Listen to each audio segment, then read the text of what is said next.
Ladies and gentlemen, this is it. We've finally made it to the upper bracket final.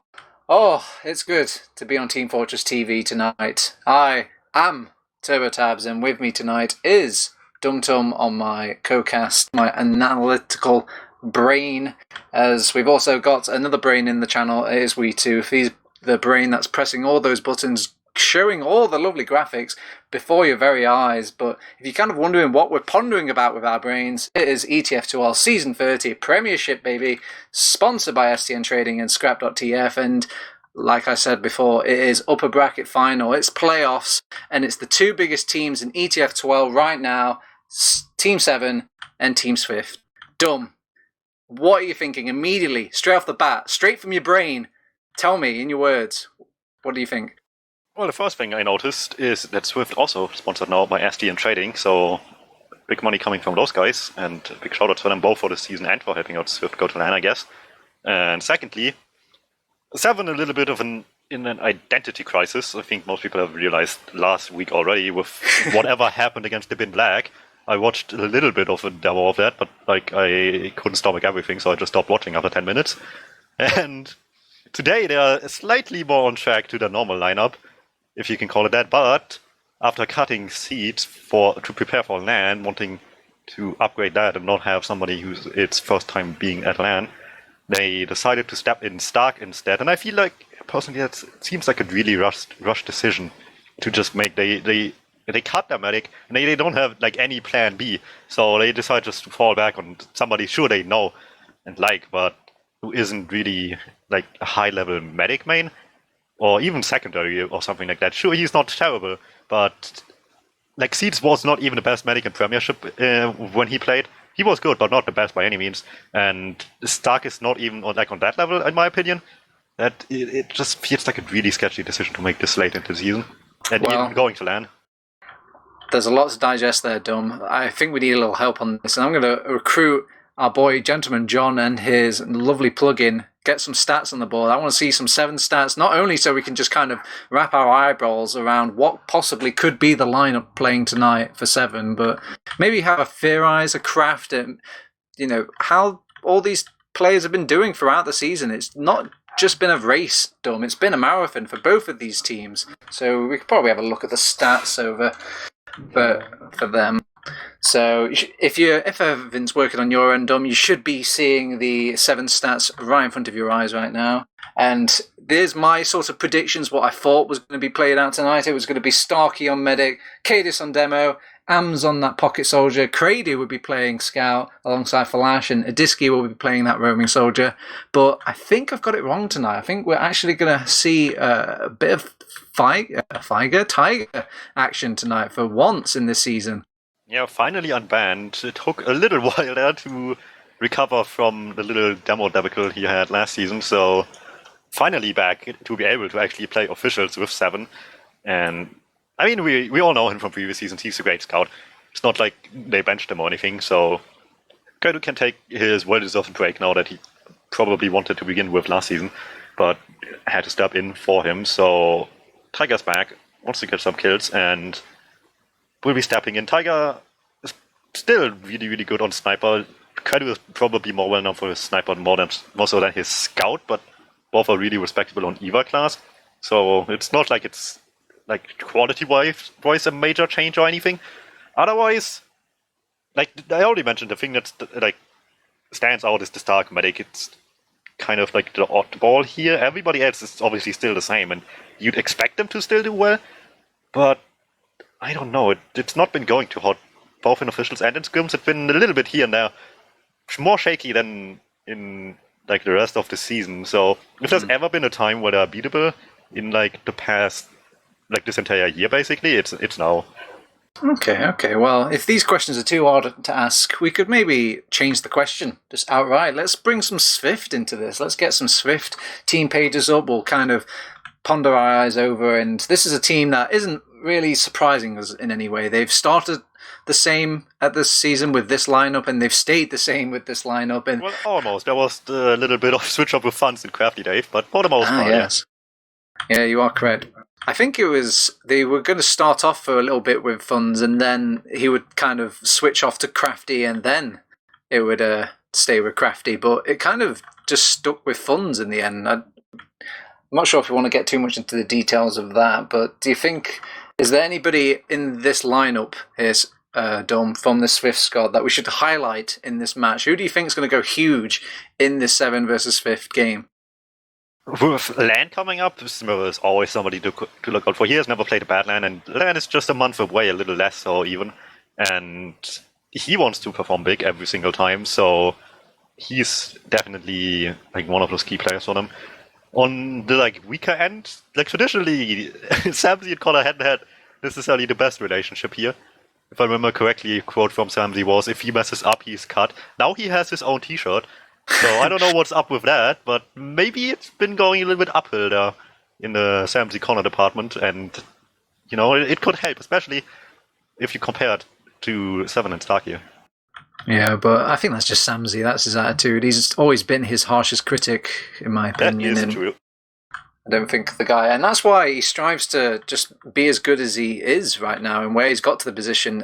He was the OG tryhard alongside Ibs back in the day, where they really made a play on just like grinding out and getting better at TF2, and his work ethic and his like standards is kind of his method to how he gets to where he is now.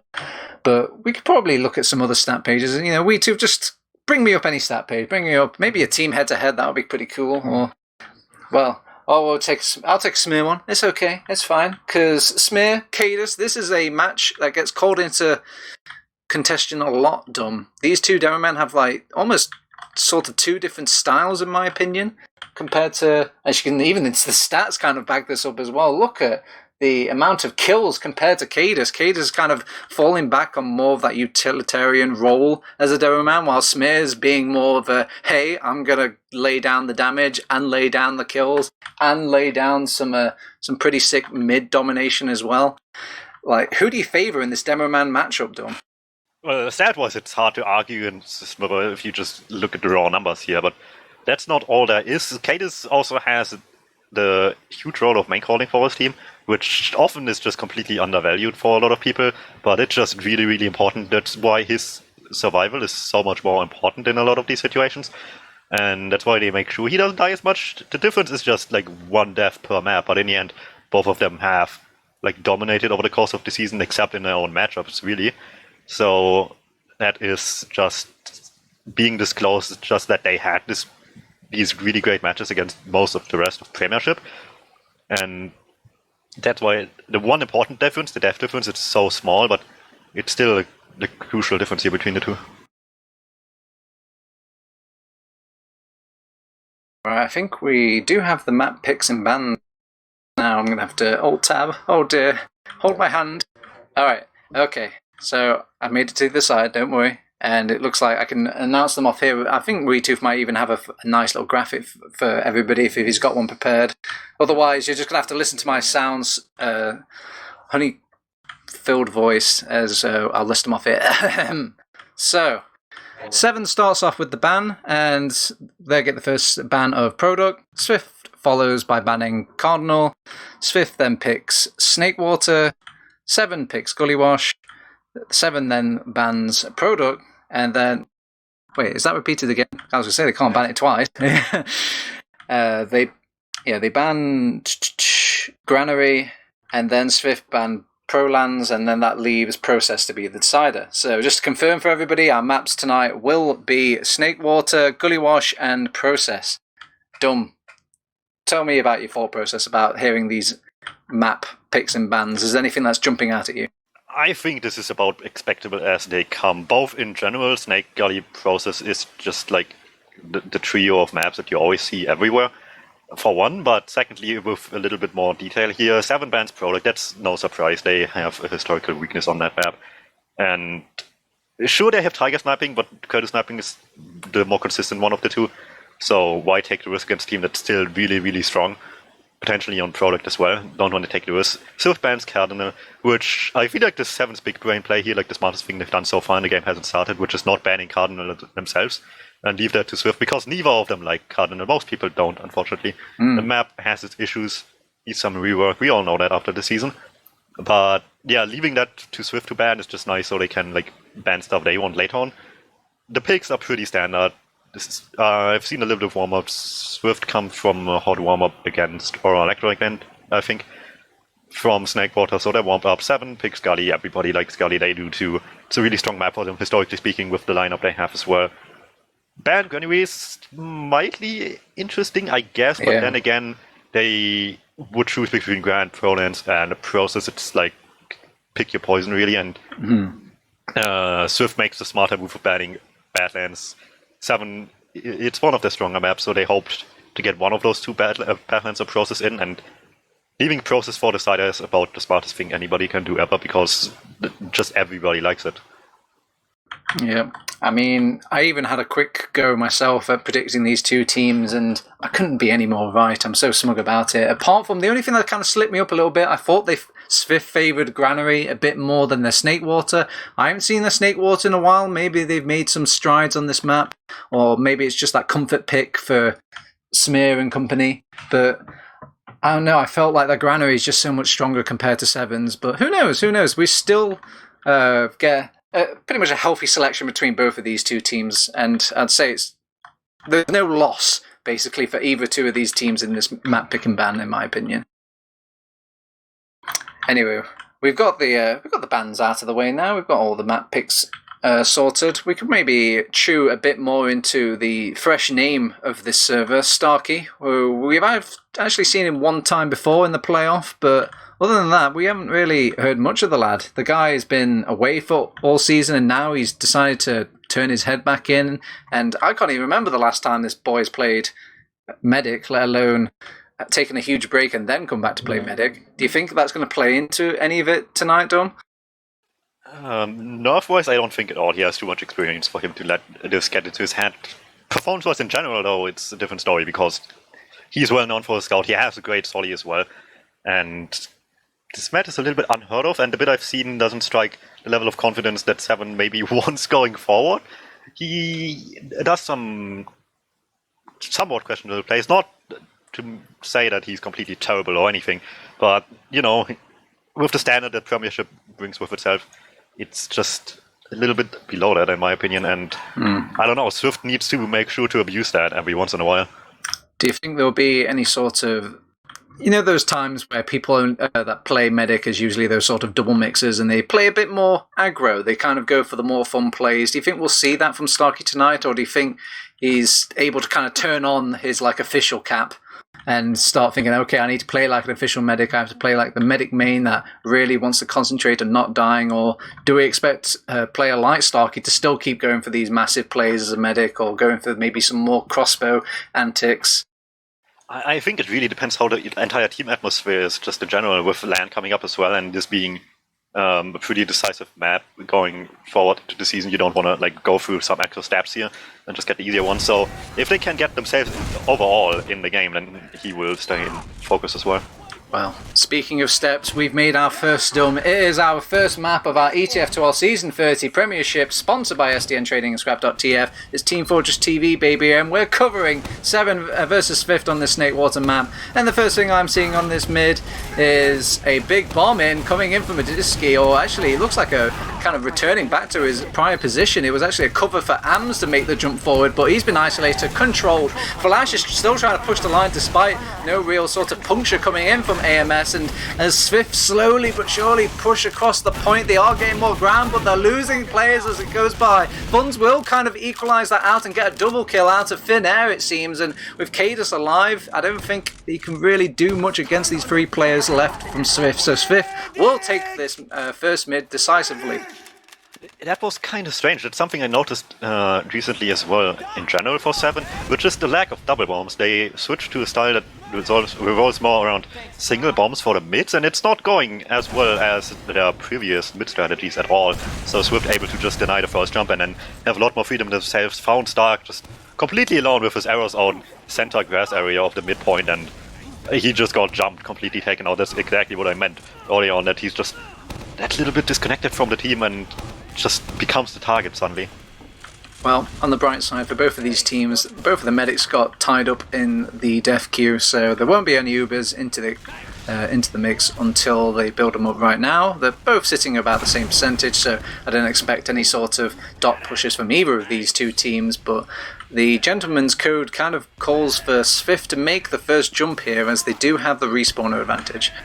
Not just that, it's also more in line with how SVIFT play in general, but that's easy to say against most other teams that aren't SE7en, that don't have these like well-refined holds even, and it's just they're tough to break sometimes, but sooner or later they gotta try, and Papi already takes the first step forward here. Oh my god, and he just takes the first pipe and the first rocket and the first of every single shot from Se7en, and he gets decimated. But this is expected. I mean, there's not many jumps that you're going to predict to get a force out immediately. They do lose Chris on the flank, however, but that is a trade, so still just a minor advantage for Se7en here, and they're kind of poking and prodding these doors to see if there's any easy kills, but unless it's dropped in their laps, Dum, I don't see them making a push here.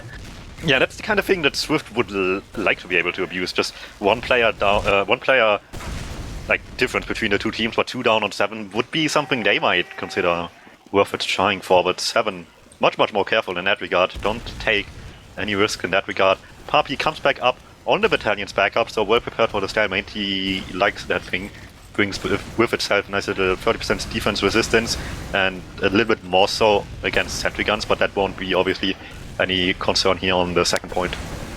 Yeah, it's just trying to build up the meter for now and just taking a bit of spam. Se7en should be aware of this. If they've got their eyes peeled, they should see that backpack on that soldier's back, so it kind of makes me wonder what sort of Se7en might have cooked up in their playbook. Is there anything we expect to see from the past that'll kind of rear its head in this game? Maybe a sniper from either Tiger or Flash, perhaps?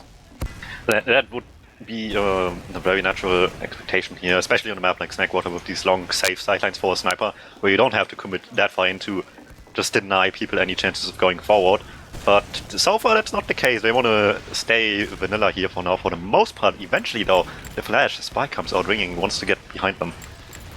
Yeah, Flash is taking the long path all the way around, and he has gone in behind successfully, and Connor isn't really too antsy about spies either, so it's very possible for him to get the backstab here, but they're making the play with Chris, and oh, the drop onto Stark has got this second point opened up for SVIFT. Now they've backed off, they're preparing for a counter-attack, they even pick up a Flash kill and their little retreat, and they're amazed at how well things are going for Team SVIFT now. They're pushing from grass, making the slow push now, and the only playmaker that could really change things is Adiski here, but he delays the push out from Connor and doesn't really put himself out there to this Adiski bomb, so it is going all the way of SVIFT right now, Dom. Yeah, they knew exactly what they had to deal with once they got to second here after this great bomb by Chris. Just play it careful. They knew Se7en couldn't do much except maybe throw somebody, and then they can't throw too much in because otherwise they'd be lacking numbers on last. Yeah, they've Ubered in from lower now, taking out the sentry gun rather quickly, and they maybe need to start focusing down this heavy weapons guy. He's brought down very low. He actually manages to rotate back from spawn, so he's absorbed a good majority of that Uber. They popped off the banner now, and let's see if they can try and get some point pressure though. And Se7en, he is just jumping on the spot, but there's just too many blue players to pick up and deal with. Chris will kind of feed himself in as well. Connor is still running away from these scary looking scouts, and I think he will get the elongated medic respawn. Oh, woe is TF2. The harder you try, the harsher your punishment, and they're making a go of second point as well. Smear doesn't want to give this up without a fight, however. Funds has come round the side and blindsided poor Adiski, and they may think about making this push back in. They did get 2 kills off of Se7en now, but they're a little bit sheepish without their medic. Yeah, it's tough. Just like last few minutes here have been just decided by mistakes by medics, and one good play, which is Connor getting this nice little arrow there at the end to still get Starky, although it ended up delaying his death even longer. It gives Stark a little bit of advantage, maybe not quite enough to get a safe push in, unless Se7en is suddenly feeling significantly more brave than just 5 minutes ago. I think it was a trade made well enough just to take out heals from the equation. It makes that second push so much more difficult without those heals, and not so much about the Ubers. AMS might get caught out here in this grass area, and he will get chased by Funds. So with their pocket player down for Team Se7en, it makes me wonder if SVIFT are feeling this newfound momentum and confidence and want to kind of go in for another drop onto Starky perhaps. Who knows? They've been slacking on building now. It was significantly closer early on, and they just now get the Uber where Se7en already had it a few seconds ago. So that wastes a little bit of time they don't really have here, and it just leads to the spawner to come back in, things to go back even. They're still peeking in, throwing in some damage, waiting for Chris to do his jump, but there's two scouts in front of the medic. I can see what SVIFT were kind of going for there, where they had Se7en just shoot a rocket onto that window, clear off all the stickies, and then Chris was allowed to jump from that window, but the scouts were prepared. They had his number, and Smear does feel a bit of pressure from his backside, but it's a good thing that that backside second rocket was whiffed there, as he will live to tell the tale and maybe even start making this push out into grass. They want to see if they can open up this grass area with some good damage from Smear, but he's not finding some initial connecting rockets. Chris gets launched up in the air again by these duo scouts of Se7en, and he just can't seem to make the drop happen again, but no matter how much he tries, Dum. Yeah, and quick follow-up attempt by Amps as well, just doesn't waste any time there to get in off the death of Chris, but once again, just unfortunately can't really manage to find anything. And both teams just like playing this really methodical, safe style where they don't want to take any risk beyond losing a single player, which is surely in line for Se7en, but kind of uncommon for SVIFT traditionally with what we've seen. But against Se7en, they've shown that they're a little bit more scared. It's shifted from the twitches of the hand to the twitches of the brain. Let's see who can kind of outsmart one another now, and I'm really banking on one of these teams to kind of bring out some sort of unusual play between both of these teams, because I feel like they're just too on edge to allow a simple bomb to happen again for either of these squads. So let's see if maybe we receive more of that flash spy. I mean, it did get caught out, but that was just because there was a bomb onto Starkey and they just backpedaled into him. If that didn't happen, he more than likely would have got the stab.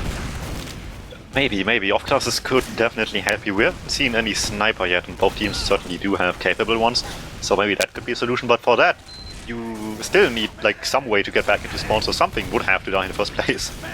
Yeah, they spot some movement from Ams looking at this catwalk area, but once he gets spotted, he is back out again to his team, and nobody wants to give out the free ground, it seems, Dum. No one dares, and I can understand this. This is upper bracket final. This is kind of important here. I mean, it's not too risky getting launched into that lower bracket final where if you lose another game, then you're out, but sometimes you just want to have an easy road to that grand final, you know what I mean? And Chris, he's trying to find that road. He's trying to find the correct path, but they just won't let him pass the gate over on Se7en.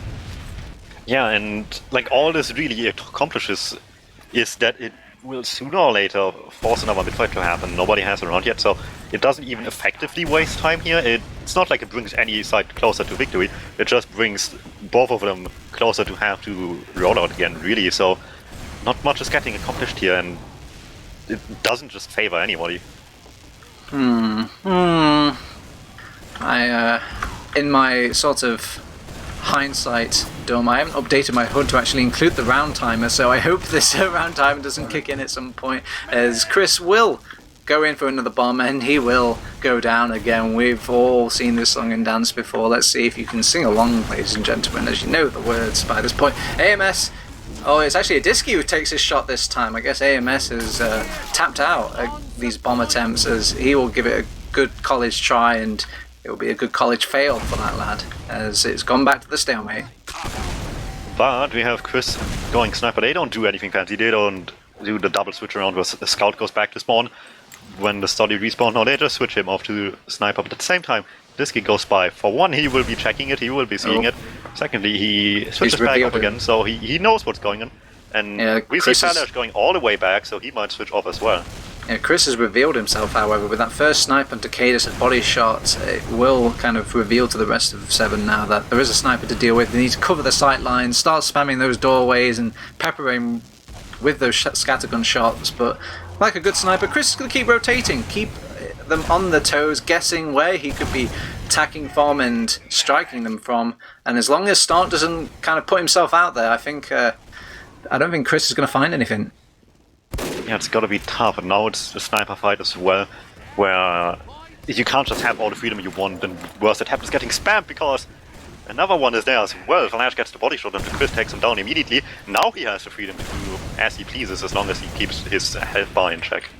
Oh, Flash thinking about maybe going for a closer hero snipe here, but Connor's positioned himself that he can't possibly get the medic frag. He will just settle for the scout frag instead, and with 2 players down, Chris has just come back from the dead there, but there was a point where 2 players were down for that Swift squad, and if it wasn't for just having the sniper himself, they maybe would have made a push of that, as they are still poking around these doors, but Pappy is just commanding all of these chokeways right now, and nobody will let them pass. And oh, poor Chris, he doesn't even get a jump this time. He just gets domed before he even has a chance to get a stock under his crosshair.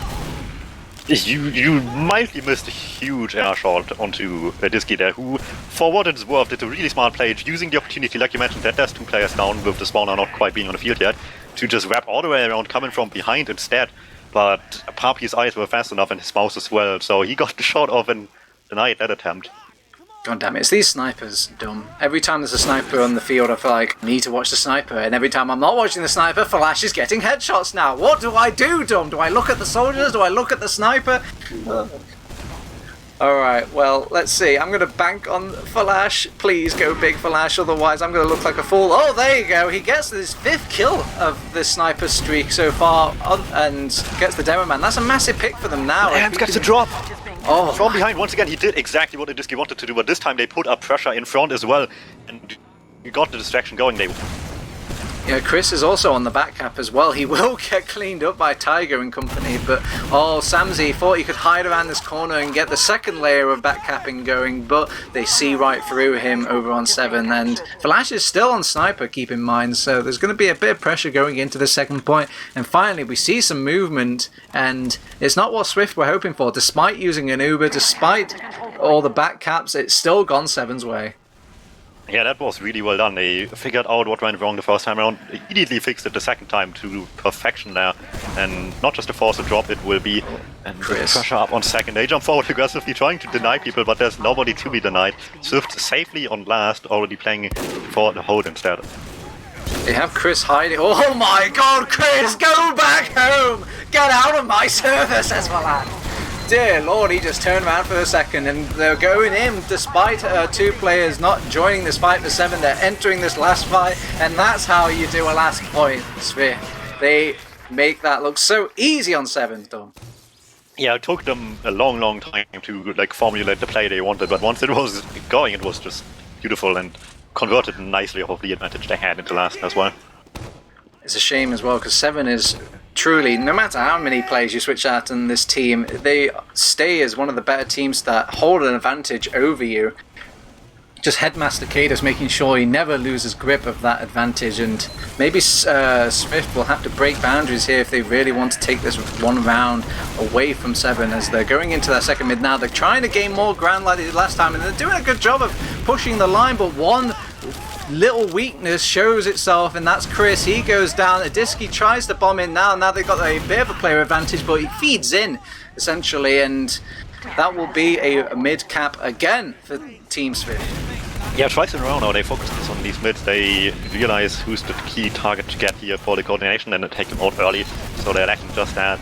And also the general area. Flash, he's coming in from behind, he's coming in hot! He forces Connor to pop, and they all counter their force as well over onto Starkey as well. Both teams trying to pick up the pieces of this Uber. One decides to back out, but 7 decide to go aggressive with it. Tiger is pushing Smear out of this fight and will reconnect back with his team, and as the dust settles, both Ubers have been traded, but only the roamers have been lost. Yeah, for what it's worth, it was a really good force onto the Swift side, but 7's Uber themselves wasn't just good enough to catch anything, and they were just stuck trying to chase, but once the Uber fades, trying to chase it to mid, maybe not the wisest decision anymore unless you have any substantial advantages, so opportunity unfortunately wasted by just smaller mistakes here. It's a shame as well, because I know Swift attempted to hold these doors very closely once they back out, but I feel they could have baited them a little bit. If they backed off from mid a little bit more and then took this fight more of a sort of even exchange, holding the point from an arm's distance, I feel like they would have won out there. Oh, Samsy holds the W key, hoping to run into Cadus or to Starkey, but will run into 4 scatter gunshots instead. So Smear is pressured a little bit from this Saw Room, and the Saw Room is now in Se7en control as they're weighing up their options. They've got Catwalk and the Chokeway to kind of pick from, and they decide to go with neither. They want to back off, give it back to SVIFT just as quickly as they've taken it away. Yeah, and I think the real reason Samdi was holding W is to get into spawn queue as fast as he can. Ghost Sniper himself now doesn't leave it to Chris anymore, and wants to pick up the rifle himself, see what he can get with this. No opposition yet. This time Se7en not that fast to respond to the off class, so there's a little bit of a chance to have some less contested shots here. He's revealed himself with his first shot onto Adiski, and with that, they should be getting a lot harder for the German now, as can't really seem to find a sight line up to anybody except Amns for just a moment. But even if he gets a shot onto him, it needs to be a perfect headshot, otherwise he's not going to get a frag. We also have another player going back once again. Flash on Sniper 2, picks up the rifle again, doesn't let him get away from me once again, proving himself the better sniper man here. Yeah, his first shots are just so much scarier compared to SVIFT's at the moment. They've got still Smear pressuring them back. They actually get a bonus kill onto Tiger. That shouldn't be happening in this game, as they pop off the Uber. This is a very early pop. I don't know what this forced this on. Maybe an injured Pappy over in this Saw Room. They will pop him in response over on Se7en here, but I feel like they could have milked that there, Dom. Yeah, it's... I'm probably making it out to be like the worst thing ever here sometimes, but it's just probably one of the easier noticeable mistakes that's happening, the mad mistakes in this game. We had a few of Stark. This might just be another one onto the pile for Connor here right now. Just really strange, the early Uber, and nothing was close at all. Se7en like barely any danger from that. Mikazian, he's jumping in. He wants to take this pipe away from them, and he does a good job of buying room for his team, but Flash just eats up any player that dares enters that space that they think they've claimed, and with 2 players down and Chris severely injured, I don't think they can hold on to this mid any longer. Will get crossbow up, and he's actually positioned himself ready to kind of fight Se7en, but it takes too long to get said crossbow and get into said position. He has to back out again. Tiger will lose a 1v1 to Samzi over on this right hand side, and both the soldiers are very injured for Se7en. They could, and they're all drops to a pipe. They're all bunched up. Connor does drop, and it wouldn't be a Connor game if he doesn't drop, but at least he's got it out of the way now. They do lose mid as they've got the Uber charge popped off for Starkey, but they're actually bunching up. They're in a rage here, Dom. They're still taking this fight, and Se7en, they will inch a little bit past Se7en in this regard, but SVIFT made it one hell of a fight. To say they didn't have any just Uber or any buffs or anything of the sort to deal with that. No, it's still going. Chris out of the forward spawn immediately has to fight Amps here. Connor back spawns instead, and SVIFT played this so smart up until the drop. They delayed so much time for Se7en to get in. They wouldn't. Well. Let's see if Se7en can kind of continue this push. There's no Ubers entering the mix so far. God, Flash has gone down as well. Where are all these players dying off to? They just seem to just isolate themselves in random positions, and SVIFT are doing a great job of punishing these players as well. And it's back to a stalemate, but this time the mid is looking a lot more blue than last time. They've actually let this choke out for free. Nobody was watching choke, and they've found their way in. SVIFT now, they're controlling Adiski, and with that player down, that is their chances of holding on to this mid. They will back out as both of their soldiers are down. Any sort of resistance at these doors have kind of given up, and it's only left to Cadus at this point to hold it for them. And Dum is just so outraged by this. He's just like the server, so I guess we keep on going. We keep on plodding along, because that is what Se7en's going to keep on going as well. As they've popped off their Uber, but they respond with their own Uber over on SVIFT as well. Stark is caught out in no man's land. He's getting juggled by some pipes. He might actually get laid down by the stick of Smear. It will get killed for it, but this has let loose the leashes of Se7en. Now Cadus is the only one alive. He's trying to dance his way out of this point, but he will go down eventually. It's just Tiger left on last point. Can he really take all these players on by himself? And even AMS will get launched off as well. It's 1-1. Woo! Well, ladies and gentlemen, it looks like we're back in the game. Everybody pick up your kind of betting slips, we still have a nail-biter here, as anyone could win this at any point. So we're entering our third mid, and if you've been following so far, SVIFT have been single-handedly taking these mids over Se7en. Let's see if Se7en can adapt to this, though, as a mark of a good team should be some adaptation later as the game goes on, and SVIFT are just showing why they picked this map first against... Oh, Cadus with the double kill! 1 pipe, 2 kill! It's a bargain sale here on mid, but they're still losing all of their money over on Se7en, and Slark will go down last. He's got the longest respawn out of everybody. Ain't it a cruel game, ladies and gentlemen? Okay, well, with that midpoint kind of done and dusted, that will be a second point for free for SVIFT as well, as they are looking to push into this last point as well with about 20% advantage or so. So they can. It's definitely doable for Prem teams of this caliber. But expect to see Starkey kind of backing off, rotating around this spawn, really preserving the life of their medic over on Team 7 to kind of capitalize the best defense for this last push. And hey, I have returned. Oh, hey, Dom, how's it going? The one thing slower than this game is my internet speed, it seems. It's all the collective DDoSes. It's the best way to kind of deal with SVIFT right now is just to kind of throw Pride and Prejudice downloads at Samzy, and it's hit you along the way, it seems. Hopefully that won't continue anymore. I just gotta reconnect to the server real quickly. So fill me in, what happened while I was gone for like short minute? They got around. They got around over on SVIFT, and they just got in for to mid for free. They blurred a few players, and they just kept chasing, and bleeding after bleeding after bleeding, and speaking of bleeding, Flash will get that bleeding kill onto Smear. So the second point is maybe called into question here for Team SVIFT, but I think it's just going to give him more opportunity for Flash to kind of play here on the sniper, and he's picked his target, but whether or not he can actually get the pick onto his target is another question entirely, as he can't really connect the dot onto his cranium, so he will back out. And it's such a tough last point to push out of. I mean, most to any are, but Snake just has a really, really mean general layout of the second point for the pushing team out of the last point, and they want to play it slow and safe like they did the entire time, obviously, and rely on the sniper here instead. Yeah, I remember Snakewater is one of those maps where a kind of back cap is quite common, at least in its heydays, where the best way to kind of win out these last points was just to back cap the team. Flash, oh, quick trigger finger, but not quite quick placement. There we go, actually, he gets the kill onto Chris. Excuse me.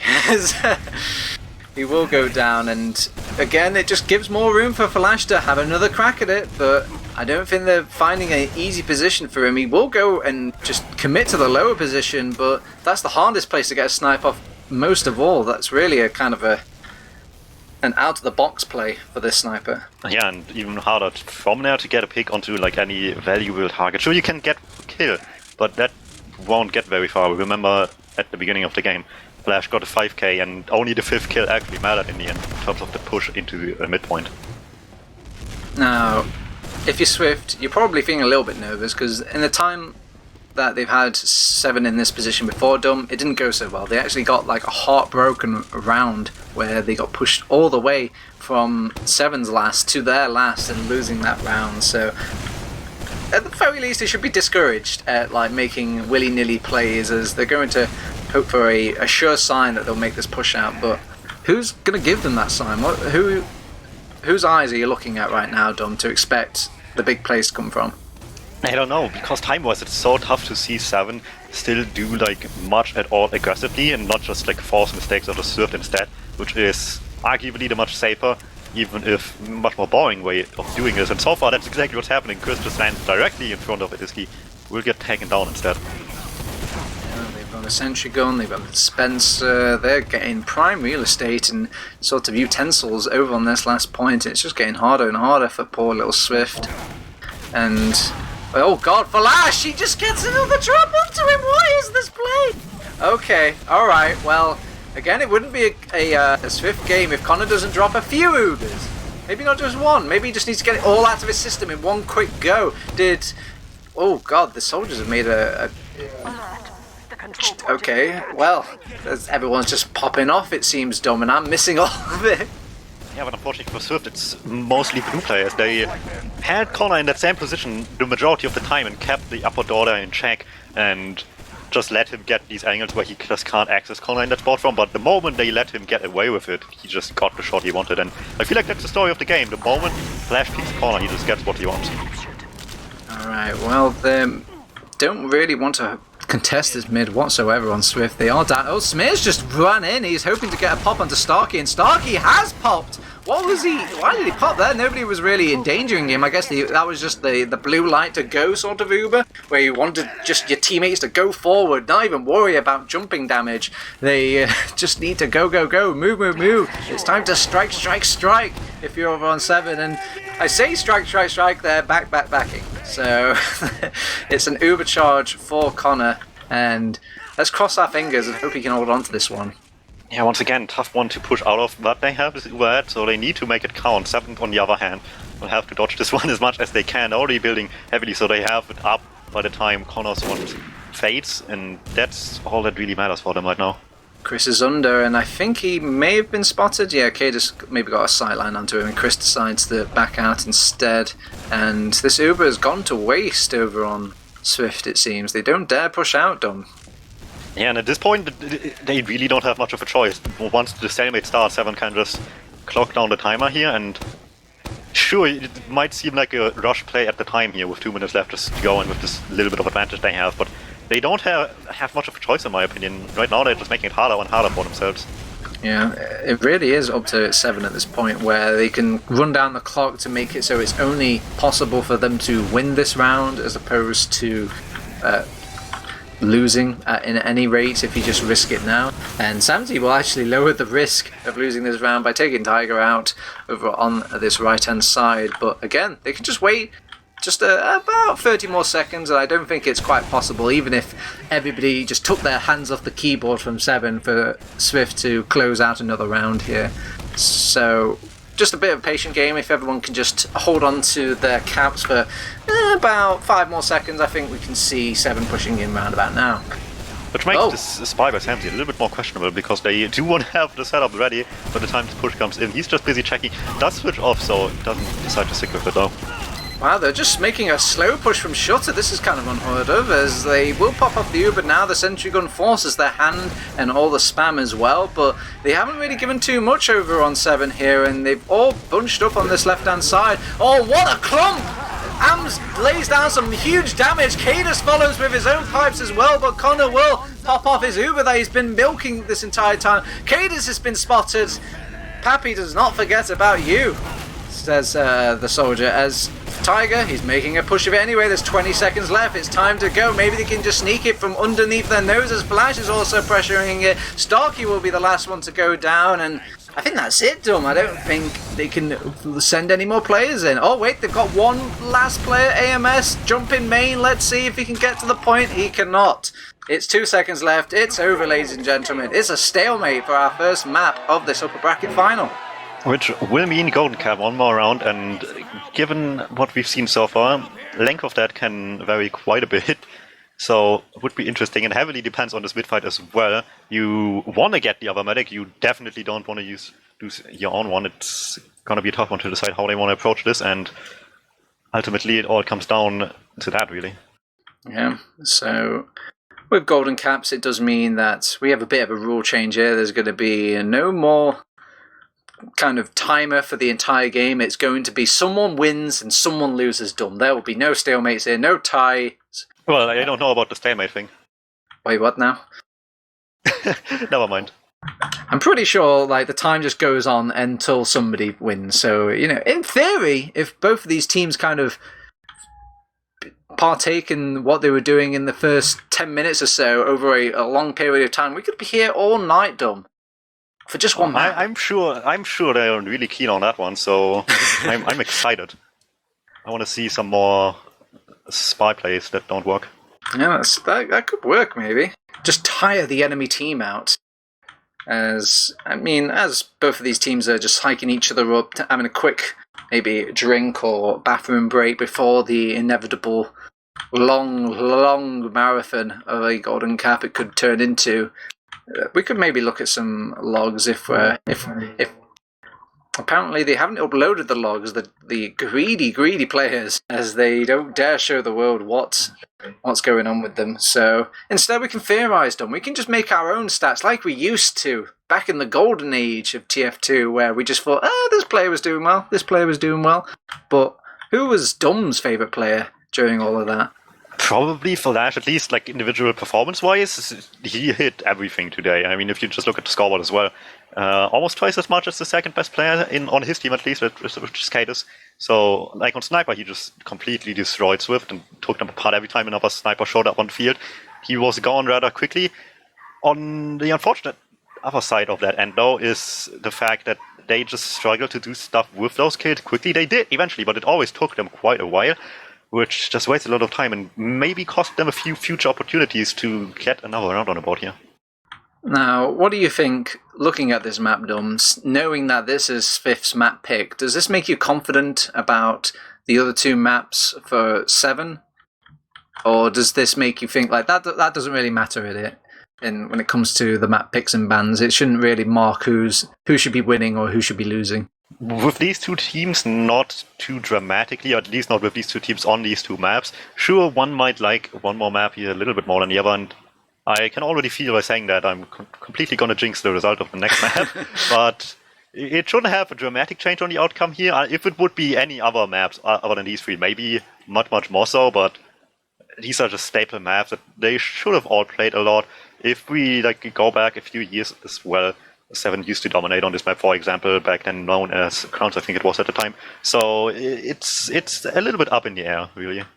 All right, Dum, that's it. The shackles are coming off. I've been told that we've got too wholesome here on the Team Fortress TV channel. I want some names called out. Who should step up their game coming into this golden cap? Who needs to really pick up the slack that they've been producing in this first map here? I feel like that's the easiest question you've asked tonight, because it's clearly Connor and Stark, like very noticeably so, doing the most mistakes. Sure, for Medics, what the rest of the team is doing also heavily depends, but there were a lot of instances where I just can't see to put the blame on anyone but those two. Easy questions here. All right, okay. You want a hard question? I'll give you a hard question. Who's going to win this golden cap, Dum? That's definitely a tougher one. I am confident Se7en has it if they just can't control the pace once again. I'm not even speaking necessarily for stalemate here, but like even if the mid fight they just can do their stuff early on, like their jumps go through, and it just immediately goes their way.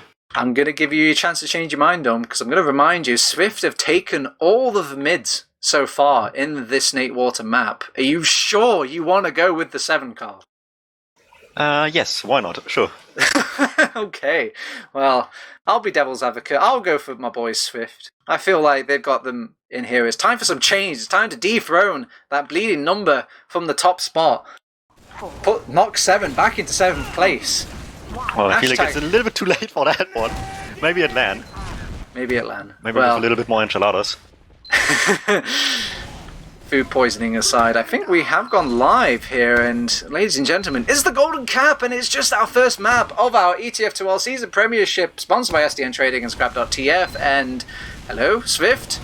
It's Golden Cap started. There we go. Everyone's arrived from SVIFT now, and I think the delay has actually benefited them. They had to get on top of Badisky really quickly because he didn't really expect this delay, I guess, from the entirety of SVIFT. And Chris has found his way behind, and he is really crunching on this health pack, denying that one space. Tiger could probably be finished off here. Oh, just a second late from Se7en to actually get the cleanup kill onto that, but he does find it anyway, so all's well that ends well, I guess, as they've got an uber charge for both of these teams. No one's really risking it between both of them, and SVIFT, again, took that midpoint, feeling awfully stupid, aren't we now, Dom? Well, the trick is just to always go against your expectations, and you can't be disappointed. Yeah, if I just expect crippling defeat every single time, I'll never be sad. Well, yeah, it was another story of just Se7en's bombs just really not being good enough, and SVIFT seeing them coming, denying them really early on, and SVIFT just looked much stronger after that. Well, let's see what tools Se7en have at their arsenal right now. And nice fire alarm. They still have Oh yeah. Well, it's hot. Okay, you've looked at the newspapers. There's forest fires everywhere. It's hot. Okay. Anyway, speaking of hot, we've got Adiski checking for any sort of hot class switching, and instead he just decides to back out onto the spy class. I think Chris has been spotted on the spy as well, who is actually dedicated onto that class. He's playing the security camera right now. He's looking into the soul of this engineer, and let's see what he can come up with. I don't see too much paranoia from SVIFT, but yes, Flash is checking. Paranoia from SVIFT with the Tiger sniper up on the field. Yeah, they're really pushing the boat out here, and Chris is left on his own to fight Flash and his sentry gun, but I don't know how he's really going to break it down here. I think if he gets the kill onto Flash, he'll die to the sentry gun. If he takes the sentry gun, he'll die to Flash. Truly a conundrum for the Irishman. Yeah, it's tough. Se7en was getting so much space for free just by having the sniper up on the field. Maybe SVIFT over relying on the spy a little bit too much. Let them get this exchange on second as well. Uh-oh. Not everybody's on the same wavelength, it looks like, over on SVIFT. Some people wanted to back out, some people wanted to push forward, and they sort of double-timed their step there and delayed any sort of use of that Uber charge, and things are still going the way of SVIFT, however. They got much more promising flanks coming out from these scouts, and they're hightailing it back all the way to last, all the way to that sentry gun, and Flash is pummeling away at it. It's a shame he's being pummeled by just as many rockets and pipes. They're getting on top of the point right now. Adiski has to block it, the Snickies claim it, and it's a quick golden cap, ladies and gentlemen. SVIFT will take this first map and maybe start the beginning of a SVIFT seventh place. I mean a SVIFT first place. But seventh I feel place. like Chris was the only one who realized what the issue was on this entire last round here, which is the sniper. They just gave him way too much presence whatsoever, and eventually Chris just realized, wait, I don't need to win this entire thing by just being on last. I can just go forward, get some kills, got the sniper, and suddenly everybody just stormed forward, got the kills they needed, and all of it just a single little spy play. Alright, well, so that was our first map. I feel like we probably might get some logs, we may do. It's up to the players to actually give us the logs. Please, Kado, give me your logs. As we're just, well, Wheat is telling me that he can bring up some broken logs. So, you know what? I'll have a look at some broken logs. Why not? You know, beggars can't be choosers, can we? So, while we're settling for some broken logs, Dum, tell me about some broken players in this server. Was there anybody that was really pivotal in just the entire match, not just the golden cap? Once again, I would probably say Chris, outside the spy play, he had a great presence on the mid-fights, always went for the right kind of plays his team needed, and you mentioned they won all the mid-fights, continued into the golden cap, where he also once again just showed up out of nowhere from behind and cleaned up some more for his team, and that was once again really valuable for them. And yeah, just really great stuff out of SVIFT there, and first win for them in an official against Se7en. I do believe there's been here and there some scrim wins recently as well after the medic change up, if that matters to anyone. But yeah, that's the first official one, and that's what people look at when they want to see who won in the end. So they did it. Now they just needed to do it 2 to 4 times more to win the thing. Yeah, easy. Anyone can do that, surely. Well, let's see. So we've got our first map underway, and with that comes some psychological advantages, you could almost say, Dom. Is there any sort of things that both of these teams should be feeling right now after a game like that? Are Se7en sad? Are SVIFT happy? Are SVIFT still kind of keeping calm? Are they just letting their emotions run high? What's going on between these two teams? SVIFT should feel happy and should be confident, but they can't let that get ahead of themselves and just be overconfident, because it's not like they play perfectly all the time, and there were certainly things that went wrong. I alluded a little bit to just the sniper presence, both by Flash and Tiger on Blast, just now, that they were just able to get away with so many times, that it's really not that great for them looking into the next map, which is just as much as any other map, a decent one for a sniper in the stalemate on the last pushes and the last as well, to be honest. Just a lot of situations where once again Flash and Tiger can play that class to their advantage against a team that struggled quite a bit with it. Now, Dom, Humor me for a second, but isn't a team like Se7en, where they're so used to winning every single time, surely this one loss should sting a lot more than the rest of them, right? Maybe, but like I'm gonna do it once again and mention scrims, but a lot of people are just gonna say, haha, scrims, who cares? But like, still, it's not like they had the cleanest of scrims like the last 2 weeks or so, ever since Stark stepped in and they didn't know what they want to do. So the last few weeks they've been a little bit more used to it. I believe they must have realized that there's still stuff to improve on again, and this is just another game where something went wrong that they need to fix, and I do believe they're able to do it. Do you think it ever goes down to a much more smaller level? Maybe it's not so much of a team morale, but a player morale. I mean, we have some fresh heads in this server, in this match, and I mean, when Se7en and SVIFT played off before, they ended up losing to Se7en, but now you change your medic, you change your scout, and suddenly they've lost their first map all season. Is Tiger and Starkey going to be a bit, hurt from this? I don't think so. They played too long to have one single loss getting in a head here, and okay. I don't think it's going to be a major thing. But you mentioned maybe like somebody is not feeling hot in general, like not even depending on if they win or not, just not like properly in the game. I wish I could not feel hot right now, as you heard the fire engine in the background. Maybe that's something we could even bring into contention as well. I mean, right now, everywhere in the world is just feeling painfully hot, and no one likes gaming in this, let alone like playing a tough upper bracket final in these sort of ungodly conditions. And it can really wear and tear on people, but unless we start hooking up some sort of, kind of temperatures to all the players, I don't think we can get too much into it. Maybe the future meta of summer seasons is just having the better AC. Yeah, you just need to get the better sponsor, an AC sponsor. All right. Well, speaking of a hot climate or hot environment, we can probably go on to Gully Wash, which is looking like a pretty warm map. Warm colours everywhere to be seen, and it's kind of a hot match as well. This is game point for SVIFT. If they take away this map, it is theirs. They've walked away with their grand final spot, and Se7en will be knocked down to the lower bracket for a change.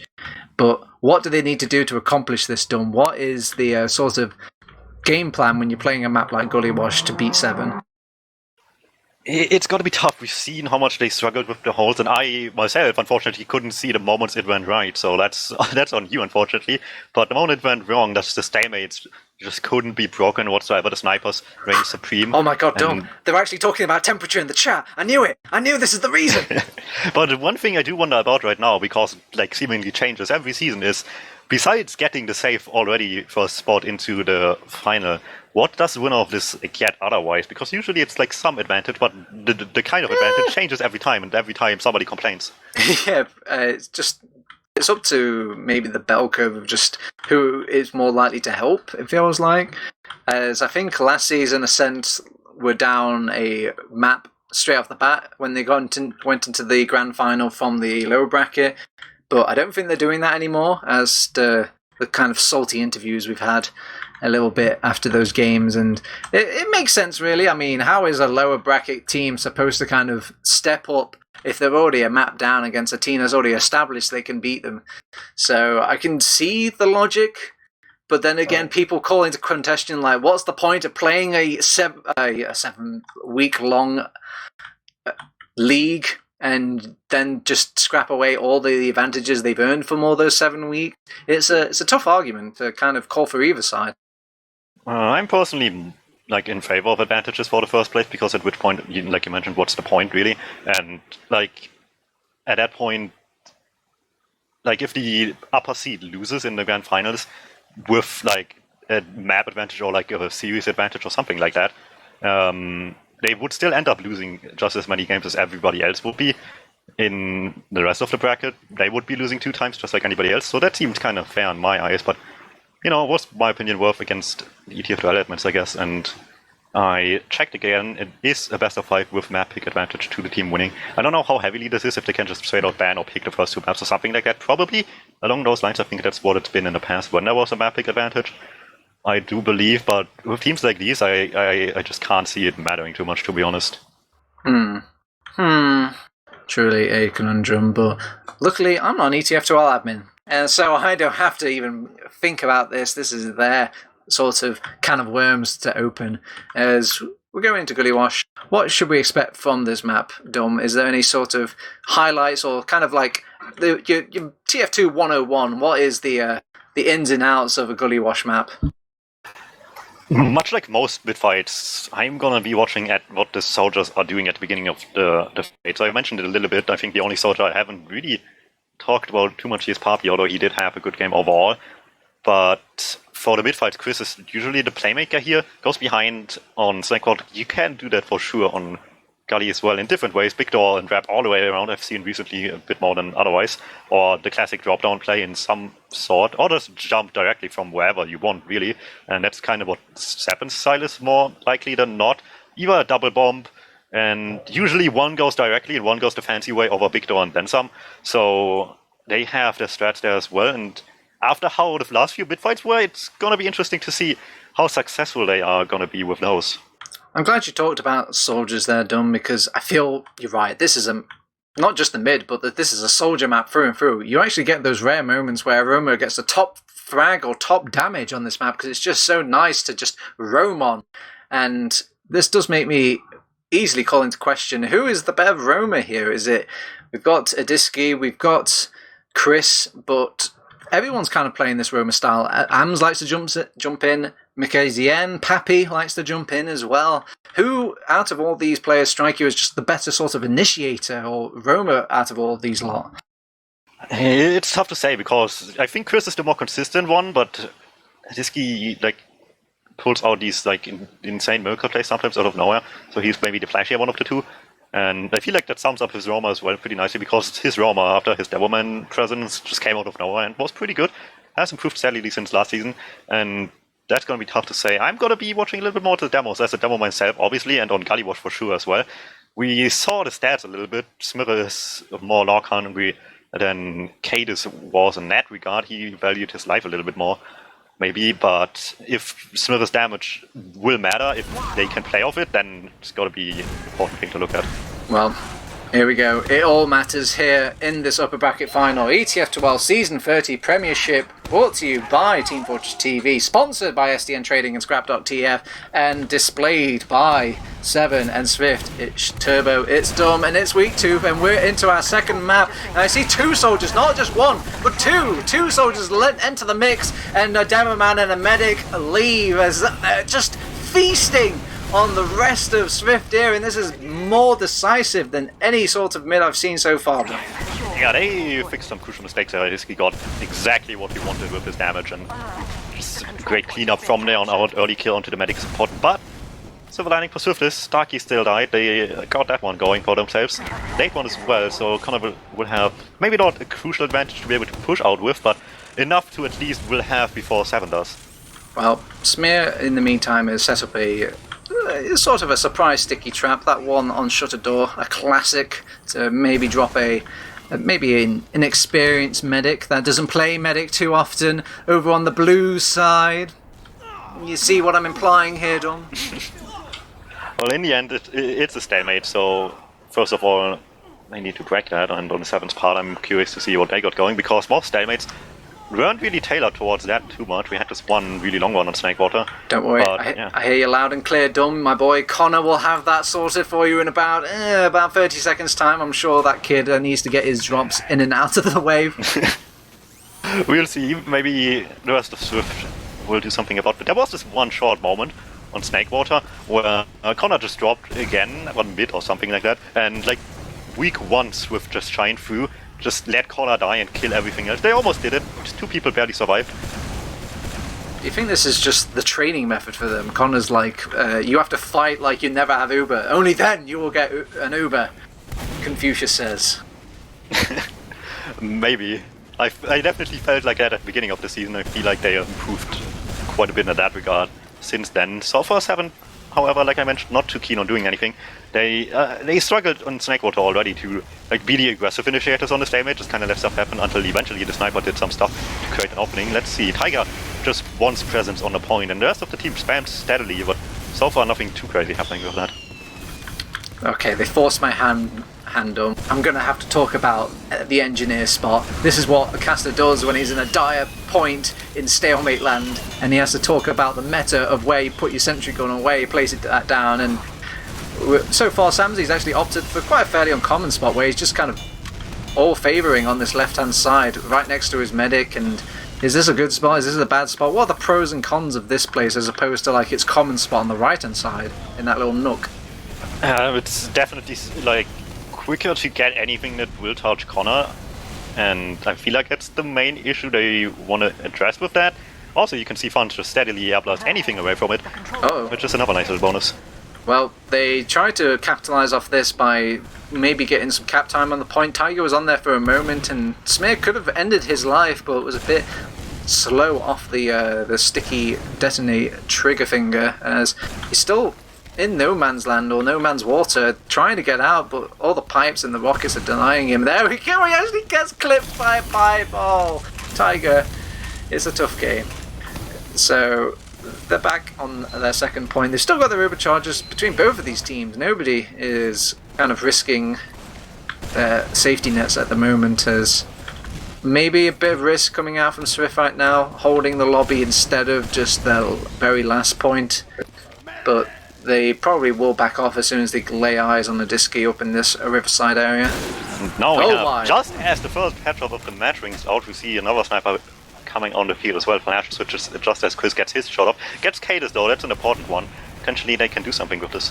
Well, when a sniper is bothering you, you know who to call. It's time to call in Flash, the anti-sniper of snipers, as he's already prepared himself. He's on this big door staring at down the barrel, and sadly no one else is staring down that barrel, as no one's giving him the sort of opportunity to make these snipes, as a bit of loss casualties on both of these sides will go the way of SVIFT now, but I don't think they want to push out with this because they've got that Samsy on engineer, and it's not really a good class to push out as. Yeah, all these kills just kind of have been traded out all the time, like back and forth until eventually the last one came in, so not too much momentum has been created. Eventually though, Amp stays a bit too long up top there, but Flash immediately gets the counter-frag for his teammate, so saving the situation maybe a little bit for Se7en there. Immediately Tiger comes into lobby, will take a little space away. Speaking of Tiger, I noticed how much they kind of want to rely on Tiger behind the point starting cap time to act off on, but SVIFT just doesn't let it happen, and that's really good because it seemingly is shot. Oh my! He gets the shot onto Samsy instead. The bodyguard jumps in front of the gun and will protect his medic. The guy was Iron Man. He had body armor, he had an engineer. There was like 5 different layers, and he still got a pick in all the chaos. And Flash, like a good sniper, rotating around these doorways and trying to find his next hunt, his next kill, and he can't find it. He will miss his second shot, and Samsy's back, and because of a kind of rare thing in TF2, his sentry gun didn't go down, so it's not like it really happened. Oh my! He's trying to get Connor, but Connor's like knee deep inside of the dispenser. He's literally been built armor into this game. Yeah, to keep the Iron Man comparison going here, all that for a drop of blood, just everything just spammed the way of the sentry gun. They got the engineer as well, but the pyro just kind of saved it on its own, and nothing could happen with that. So engineer pick usually, in my opinion, one of the better ones, but with a pyro in front of it, it just really doesn't matter that much. So Iron Man has stepped out of his armor for a moment, and they're going to inch forward again. If they get a pick, they're seeing if they can get another pick off of this forward hold, but any sort of resistance met, they will back out. That seems to be the game plan for SVIFT. Let's see if they can keep towards it. And we've got ourselves another stalemate, and Connor has assumed the position. He is straight back in the dispenser. It just looks like a dispenser with a hat. Well, it is a really safe space to stand in, just barely anything can hit you. I think something just connected with the dispenser, but once again, if you're inside the dispenser, the medic is not going to get hit at all, so it's a brilliant strategy if you can rely on not losing anything else. My. So what do you do? Maybe your plan all along for Se7en was to stick with that. He's actually forced Flash off of that sniper class. The armor, it's coming to a pickup game near you. But yeah, they just can't get past this. It is going down as well. And as per usual, Se7en making sure that the losses they have on these sort of last pushes against the stronghold are affordable enough that nothing much can happen. And Swift will have to ever so nicely feel that they just don't really have the greatest opportunities to push out of. Chris tries, but won't get too far. Yeah, so with that player down, they haven't even got a hold on this forward lobby either. So back to the sentry gun, back to base, back to the drawing board as they're just seeing if they can find a pick off. Adiski will actually jump towards the point, try and get some gap time going. I think he actually got reflected by Funds on the point. Was that like an air shot as well? Cheeky Funds. Yeah, but once again, it's their like prime strategy. He gets something on a point going with Tiger, this time with Adiski thrown in as well in the mix, and Tiger just kind of waiting in the wings to make something happen off of it, but Swift just doesn't let anything touch the point, and that's really valuable. I think if they did allow anything to happen with the point, it would be like over already. Yeah, so how long can a team wait though, Dum? What's the minute mark? 2 minutes and 10 seconds. Okay, well Tiger is trying to delay that 2-minute wait as he wants to just get this cap over and done with. He keeps poking and prodding the last point, but all it's doing is just shuffling them off. They actually got rid of the sentry gun, and Pappy is holding on to the battalion's backup with ferocious, I guess, resolve, as he will let go of it now, and all of his team are just kind of buffed out. Doesn't really have to concern themselves with keeping themselves alive, because the battalion's backup will do just that, backing up poor Swift into maybe a push out as well, because they've got to pick onto Tiger and they've got to pick onto AMS, and they've even got the high ground as well. Cadus is keeping these shutter doors on lockdown, but there's 4 players entering in from top, and Cadus is away from the combo, and there we go. They've got the second point. The Iron Man strat as they're still making a push at a choke. Why? What is this play coming out from Se7en? They lose AMS because of it. Bit of greedy play from Se7en here, and that bleeding will be punished. They're bleeding some more at Big Door as well, and yeah, they can make this push onto mid now. Right. Maybe not. The spawns are not good enough, and suddenly it's even numbers again. Otherwise, the spawns are completely even, just to one player matter at the end. And defeating at least wasted enough time and ended in a trade that it's completely dead even again. So while not smart at all, at least it was affordable enough for Se7en, fortunately for them. But otherwise, just not too greatly played. They're even lucky to not have lost 3 there. I think Adiski was twice really close to dying on the whole second push-out scenario there. So it could have been much worse.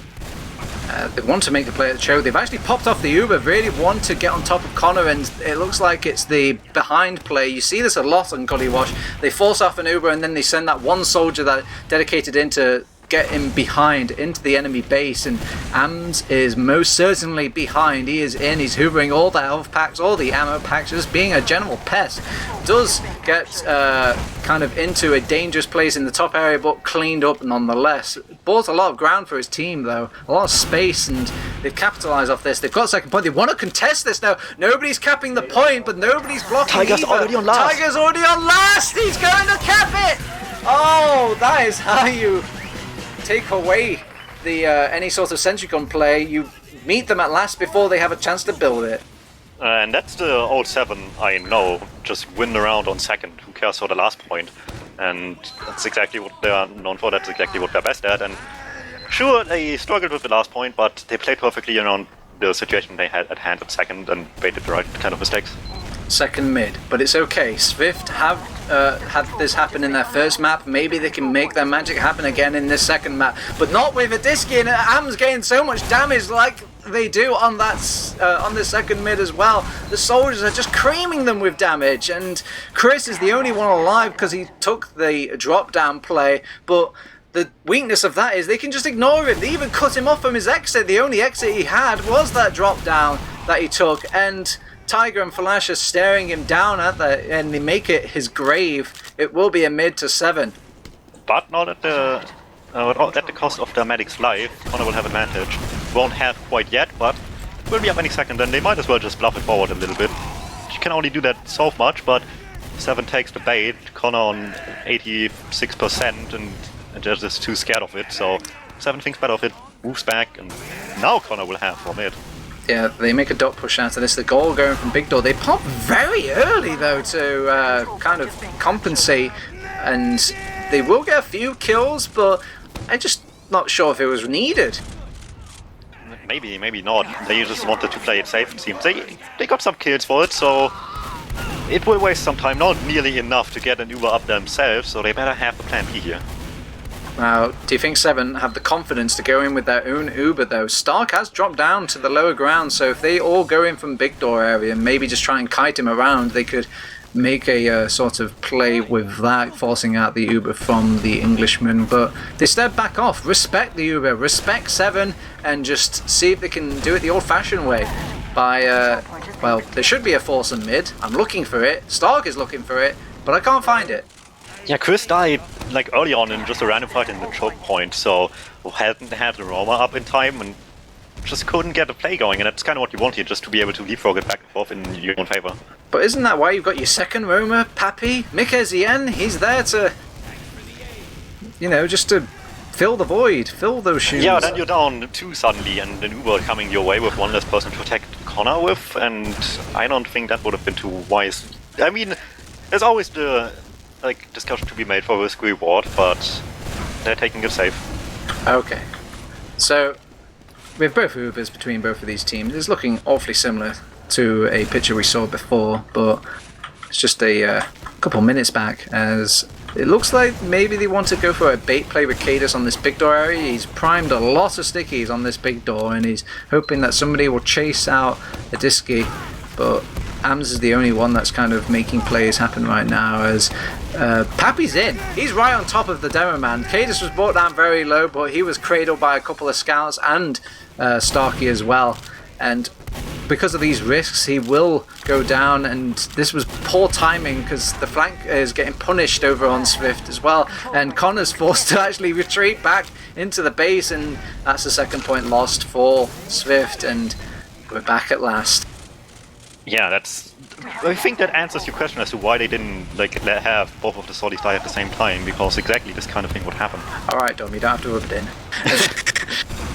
Well, nice little pick there by Smirro though.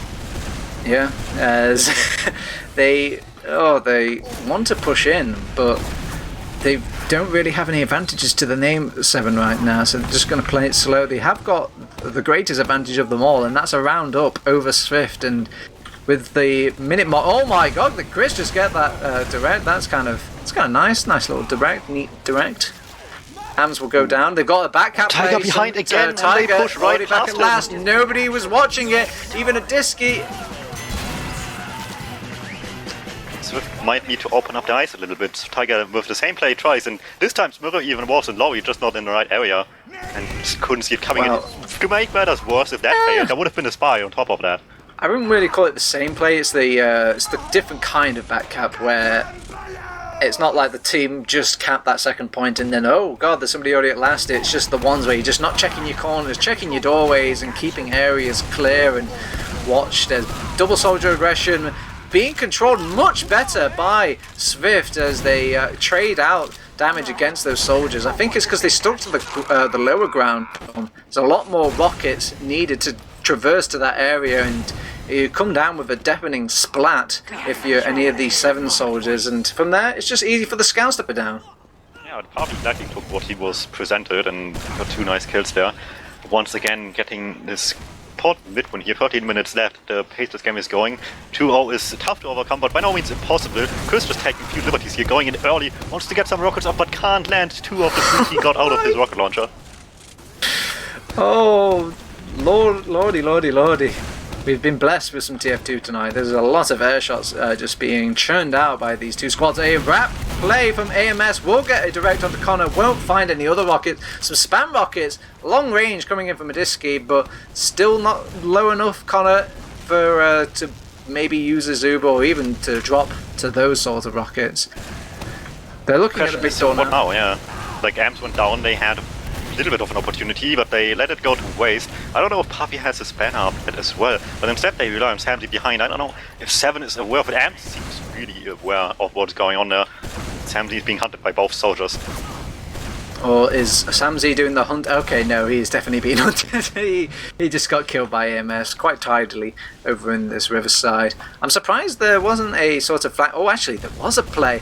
Tiger, he doesn't need a cap to actually make his way behind as well. He's revealed his position now, but it's still quite nice for Swift as they have to turn their heads here. Diski will even punish Chris, who steps aggressive onto Cadus to maybe make Se7en think twice about going for the push out, playing off of this Tiger back play, as he's brought two scouts back. He's just running all the way back. He wants them to go to the end of the earth with this kill, and they've had enough. They're like, that's it, we're leaving him. We don't want to deal with him anymore. But yeah, they can't just pay too much attention to him. Sure, you want to keep him in check, but the more you look at it, Jump comes in, gets the force. That's what Ant was looking for. Maybe not with too much help of a distraction behind, but he gets it anyway. I know, Dum. Are you one of those believers that if you ignore a bully, the bully will eventually get bored and just give up? Or do you think if you ignore the bully will just try harder and just really, really nail it home with these annoying, shots to the back? That's how my bullies did it. Ugh. Well, Tiger is still there. Eventually he finds a little bit of an opportunity maybe to go back. No, he will instead go back once again, not bothering with the fight in front of him. There's too many people in the way, and Se7en slowly makes their way to him instead, coming in from the top area. Tiger, however, met up with everybody until Uber comes out of Starkdoor in the second point, trying to see if they can get something. Got both scouts, not much else, and Connor doesn't have Uber ready yet, so the second point will at least be in Se7en's contestant for a little bit longer here. Se7en pops off the banner because why not? Let's just get some stability in this lineup as people are bleeding all over the place for Swift, and they think a rallying call of the banner will settle just that. Chris motivates himself and gets a kill off of the soothful sounds of said unlock, and they're making the push out from the top area. They might get this pick onto the scout. Oh, edges away with like 50 health, and there we go. Smear, fool me once, shame on you. Fool me twice, shame on me. It's not happening today, Tiger. He's spotted it, and he will be taken out. And they're making the push onto mid. It's more fuel for the Swift fire. They're pushing in. They might get the kill onto Adiski. They're chasing funds after him, but he's cleared enough ground. And they actually pop off the Uber. Starkey wants his team to go in and fight this, but Connor's got his own Uber. He's popped it off, and there's another sort of behind play coming between these soldiers. AMS will be chased down and cleaned up, and everyone's kind of pulled apart from the seam. Samzi's turned back around. He's entered the fray of two fighting combats, and he will go down. And there's now a fight on second. It feels like this fight is being pulled and spread awfully thin, though. Yeah, Se7en just did the right thing, committing with the Uber they had. Swift just didn't expect him to have so soon. We're completely caught off guard by the Uber push coming into them. Drops two players down who were not good enough at that point anymore. But they want to make things better on second without even having... But they lose players so quickly. Francis going down immediately, and without these numbers they really can't afford anything. Oh, thank God, Se7en, for missing that air shot, because this computer would have been gone out the window if you got that shot. God. Whew. Okay, let's calm down. Let's lower the adrenaline levels just a tad. We're in this game. We've got 9 minutes left. It's 2 rounds up for Se7en, need I remind you. And this is their map pick, so all going to plan so far. This will push us into our third map if they continue this streak over on Se7en. But Chris says otherwise. He gets the opening pick onto Tiger, who's trying to make some more water play. He's, I know it's worked quite well for him, but he's going for a lot of sort of back shenanigans a lot. Maybe he's just trying to impress his boy Stark, the OG. Flashes on Connor all alone, and he has to use to get out of that one. That is so tough, and they still drop more players after this Funds gets taken down by Tiger. Diski already in the last, putting up some trouble with the sentry gun. It's a shame Adiski didn't make the actual jump, because with that engineer traversing, moving that sentry gun, they were quite weak. The Demoman was really loading as well. Oh man, Adiski even gets the spam onto that sentry gun before it's fully built as well. They're putting an Uber out over on Se7en. They've already got some stickies on the point. Scout 2, just one more body to really cap it off, and there we go. It's capped off. It's 3-0 to Se7en. It's looking very tidy for the English squad. Yeah, Swift just really can't deal with this last stalemate at all, and even less so than on Snakewater, where it already was tough in the stalemate for them, but it's even worse here. They just, every time they want to make a move out, it just goes bad so quickly. Well, 3 rounds, 7 minutes left. by all means, it's possible. But when you're looking at a team like Se7en, is it truly possible? Well, they're going to give it a try. They go for the jump into sort of elbow area, see if they can get the kill or damage onto Stark. Doesn't find the medic kill, and they're going to need to find it now as they did lose their medic, and by the laws of TF2, you need to get that other medic, otherwise that overcharge is going to mean bad news for your round opportunities. Yep. Another really strong mid win. This time having to put up a little bit more jumpers towards Stark, but they did it successfully this time around. Crucial one as well if they just want to hammer home this lead right now. 7 minutes left, already 3-0, looking like another good chance ahead of them. It's all resting on, I feel like, a sniper's shoulders. Samsy's shoulders. Let's see if he can hold that heavy duty responsibility. I think he's actually going to switch off class. Yeah, he switches off to Pyro. They want to go with the engineer and Pyro that worked so well for them in the first couple of rounds. They're making the push out and they pop off the Uber. The Sentry Gun is just level 1, so it's not really done too much of anything. Pyro even gets pushed out. Adiski is taking claim to the heavy weapons guy kill as well. They've locked down these doorways. The only thing from between them and this point is the smear sticky trap, but it didn't kill anything. He peppered them so neatly around the point, but he forgot about the middle of the point dome, and that was the point that was getting capped by Tiger. Yeah, really clean one by Se7en, and it's getting harder and harder for SVIFT to do anything here. They already had a severe lack of control, but performance left 6 minutes on the clock. They're just now pulling out the new strategy, sniper to mid. Oh man, you know a team's desperate when they start changing classes on the midpoint. Okay, well, it immediately gets a Cadus frag. What do I know? You know what, let me just take this textbook of TF2 and throw it out the window as they are still making a decent effort to say they lost the Demonman. Usually that's a nail in the coffin for most mids, but they just made it work there. Oh, it's Soldier versus Scout versus Soldier. This seems a bit one-sided. Okay, now it's very one-sided. They've lost the heals as well. Chris is just begging for his life. They actually just leave him. They're like, we've done our job here. We've got the medic. Why do we need another frag on the board? Yeah, really smart wraparound. They had nowhere to escape to and just got the corner kill. Really, really nicely there. And got out safely as well. They had to still hurry up a little bit with the spawners coming in, but got that covered. Now it's just a matter of getting into the second point nice and easily to clock down the last few minutes of this game. Tiger already hiding in the corner like he's ready and waiting for the backup, but maybe getting a little bit ahead of himself there. Oh, not too much of a fight on second, unsurprisingly. Samly sniping, couldn't get a shot off, however. Barely escaped with his life. Se7en now ready with their overcharge into last 50% ad. This is looking like a strong opportunity for them. Alright, maybe the last two. Oh wow, this is going quite well for SVIFT so far to not only get a pick during their Uber, but to actually deal with the jumping soldier as well. Funds has obliterated that soldier that gave him so much grief in the last round, and this is a successful last hold, but they may have just won just a tiny battle and lost the war here, Dom. It's 4-0, there's 4 minutes left. If it's going to work out now, everything has to work perfect from this point on. So yeah, let's see. They had troubles with the second push. So far they're getting them out really safely though. Connor didn't have to pop forward either, so they can carry this momentum forward a little bit with this Uber charge. Gonna be interesting to see what they can catch with this, because last time you went to mid after the scenario wasn't too successful. Will be interesting.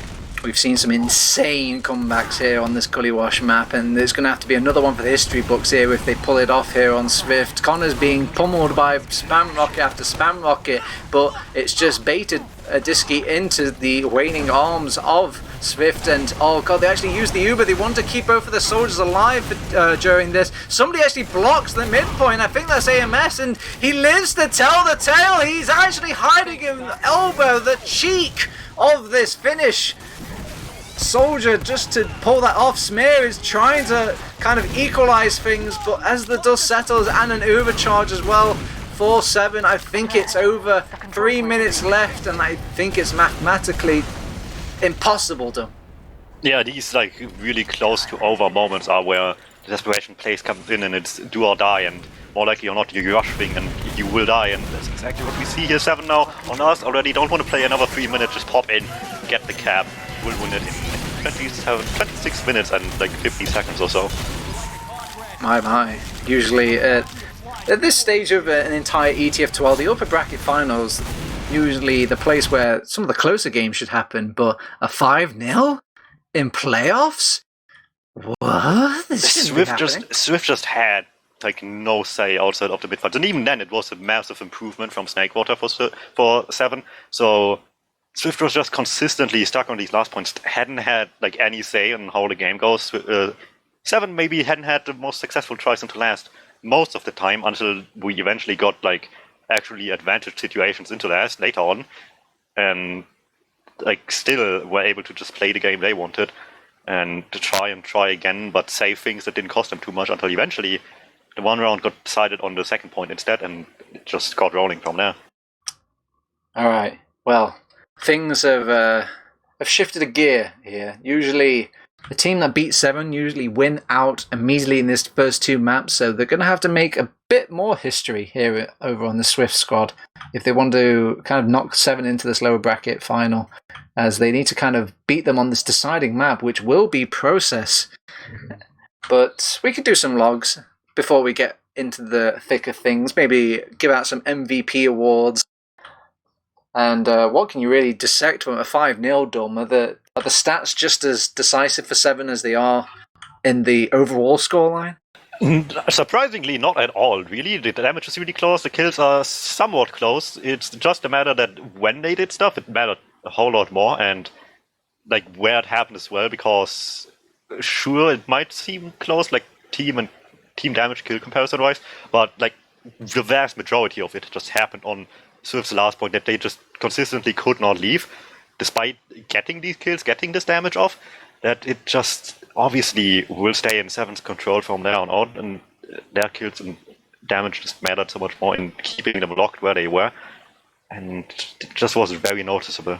Yeah, I mean, it's the stats of a very close, tight-knit, like 2-2, but really there's one little column that we're missing here on logs. If Zoob could add this in, if for whatever reason, we really need like a little section that just end with a BS counter, just to count those little kind of crappy moments in the game that feel like, I can't believe that happened. This player did this one BS thing, and it's kind of it's taken out a. Oh, there actually is a BS.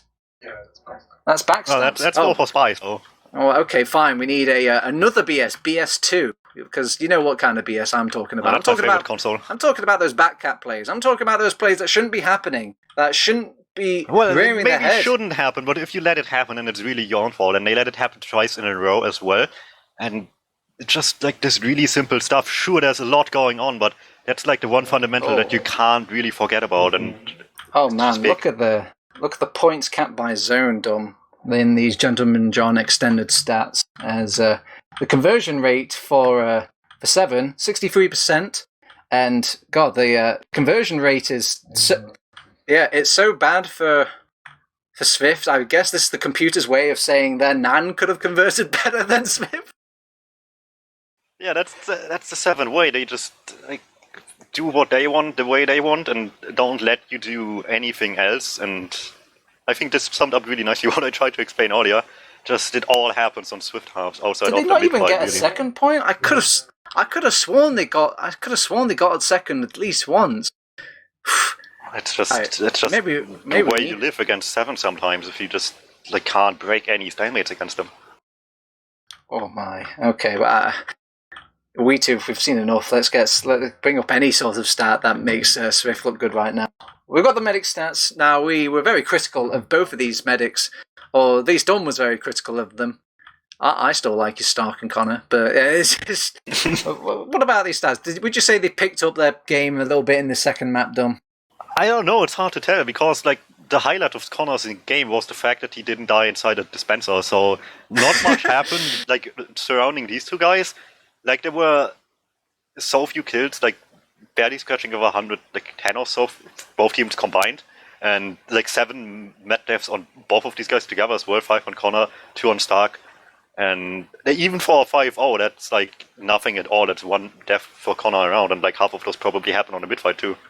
I did like that play though. That is like just a nice little, I wouldn't say a strategy, but just like a nice, neat little thing that they did. And Iron Man sadly didn't get too far without the rest of the Avengers here.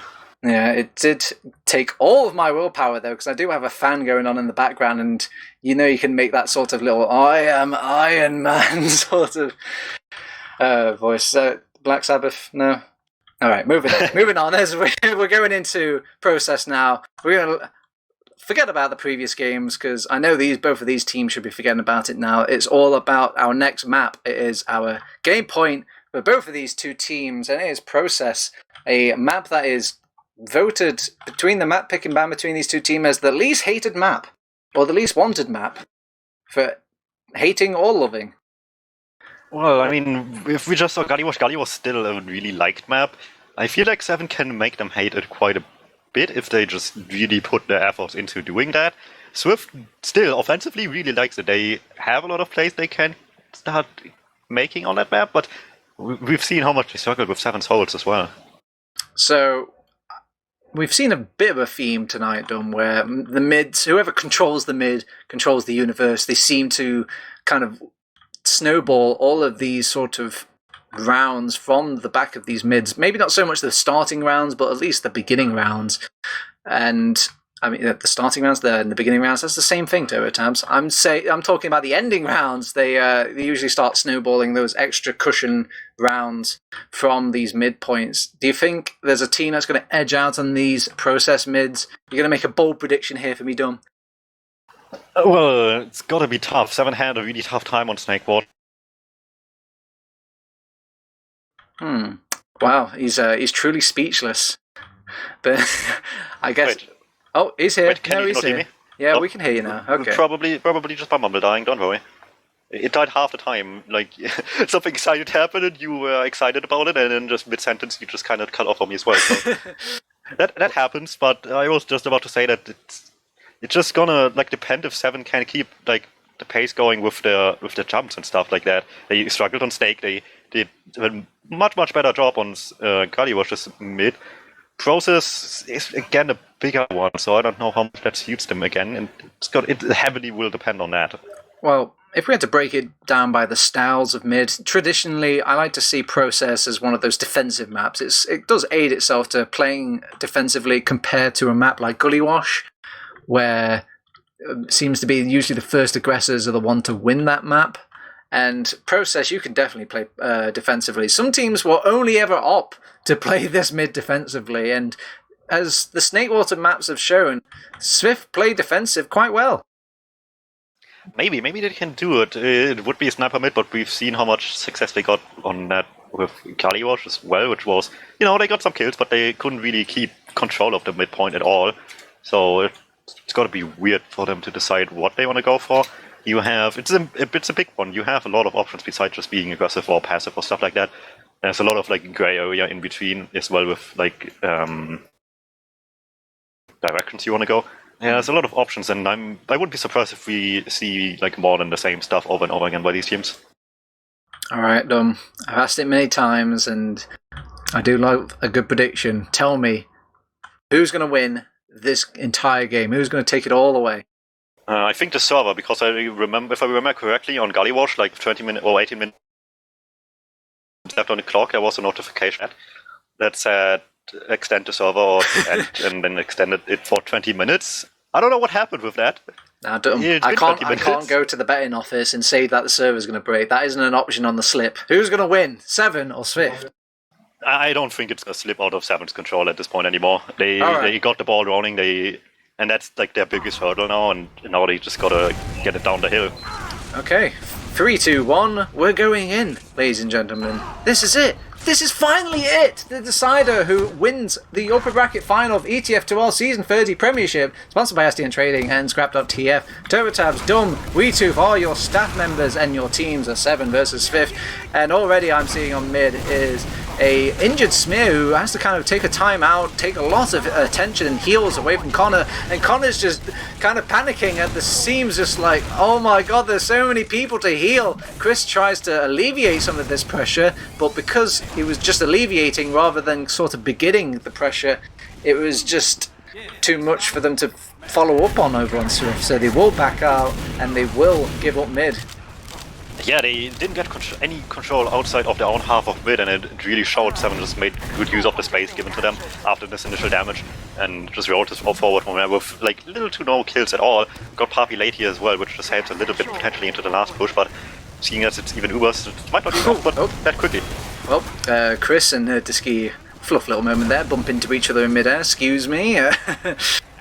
Well, both two teams have 100% Uber, and it's quite common between both of these maps now. Nobody's really risking their medics at the start of the game. No one's kind of letting the snowballs happen just yet. It seems to be a hard-fought first round between both of these teams, but both teams have shown that their prowess to break their hearts just a little bit. So I wouldn't count out Swift just yet. I think they probably have something up their sleeve here, Dom. Well, for now, that thing is Fans in lobby trying to snipe, but I have to rely on things coming his way, and a shot there is still not the easiest thing in the world. Misses the first few opportunities he gets, fortunately. Oh, man down, support. Chris needs help as he's being chased at by two scouts. They will back off as they didn't get the kill, straight off the bat, but it was a little nerve-wracking for the Irishman. Two scouts with buffs, need I remind you, coming in from that left-hand side. And Smear will actually be the one to find that first kill in the lobby area, just spamming out and as they're taking ground. But Se7en won't seem to find their foothold in that point. They give it up. And AMS has got the opportunity here. One door closes, another opens. Let's see what this door reveals. Chris also on the spike lies once again, letting Fans take the sniper rifle instead. And just trying to off-class surprise them from both sides, basically. See if they can make anything off of this happening. They, unfortunately enough though, we can't really do anything too quickly off of the kills they get, because these off-classes just unfortunately take their time. Don't you hate these pros in TF2 where they're so used to things where if 10 seconds pass by and nothing happens, they're like, they've got a spy. They must have a spy, and they start shooting corners, shooting everywhere. It's very nerve-wracking for Chris to actually make this stab happen. Well, in the meantime, Se7en he's going for it, he's taking it, he actually gets behind Stark, I can't believe it! He gets the stab, even shoots a couple of rounds into Cadus for his troubles. I doubted him, and he pulled it off. Yeah, and at the same time it is Cadus as well. He eventually just decides to repeat the same thing he just saw happen to his medic. So let's see how good they are against this spy play. Flash on last point, Scout v Scout MG, Samsy will win that out. And he gets it! Oh my He just god. walks up behind them while the jumps are coming in from the front line to the spy from behind. Repeats the same success first spy got on this game. These teams are very good at taking their opportunities and almost synergized play done, because they're even leading the casters ajar. I can't follow all the action at the same time. How is SVIFT supposed to follow all the action when they're going for the back cap and a backstab at the same time? Well, I mean, if we learn anything from Watch, it's that looking behind is not their strength so far, so Se7en want to abuse that as much as they can at the moment. Well, Chris will decide to attack from the front and finds out that it's pretty hard to attack from there as well, as he will get cleaned up and spat out. An Uber charge imminent for Starky Boy, as they're maybe looking towards making this push from sewer now. They actually get Cadus aggressive jump forward, locking down these doors, and the scare factor of the Uber alone is enough to push out Paul Swift. Yeah, but it wastes time. They're getting closer and closer to the Uber, 85%. It's not like a really great push for Se7en anymore, and they still want to get the sentry gun down first, which takes some more time. At this point, even Uber's opportunity kind of wasted. Tiger still decides to just go in, takes the fight with Spirit. Both are so weak. Both will die. That's a massive pick. That's a massive pick for them. It's a shame they lose two more picks, but that's a massive pick. If they could actually do a lot of point plays, they can push from a lot of doors. Taking out a Demoman at this stage of the game opens a lot of options to you if you're Se7en. But losing two players closes just as many options as well.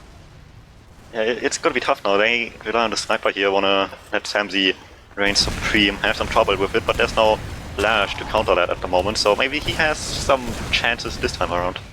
He'll actually go back to spawn, it looks like, over on Swift, and is looking to take the middle lobby area for Se7en. They get the pick off onto Chris as well. again, more opportunity to make this push out, and they even caught a sentry gun in mid-build as they pop the Uber in now. They still haven't quite addressed this sentry gun. Funz cheekily tries to build it back up again. Connor can't reach his pocket in time to flash him with the Uber, so he's going to go down as well, and Se7en are looking for the repush, the reinitiation. Cadis has already got time on point, does die for the cause however, but this allows Se7en to play off of that point play, bring all of SVIFT out and farm them. Yeah, Se7en likes these repushes on process last. Just something takes the attention away from everybody entering again, and they just all jump the players looking at, I think it was Tiger, I could be wrong, one of the scouts I believe, and just suddenly Se7en's just all over them again after it looked so empty for just a second.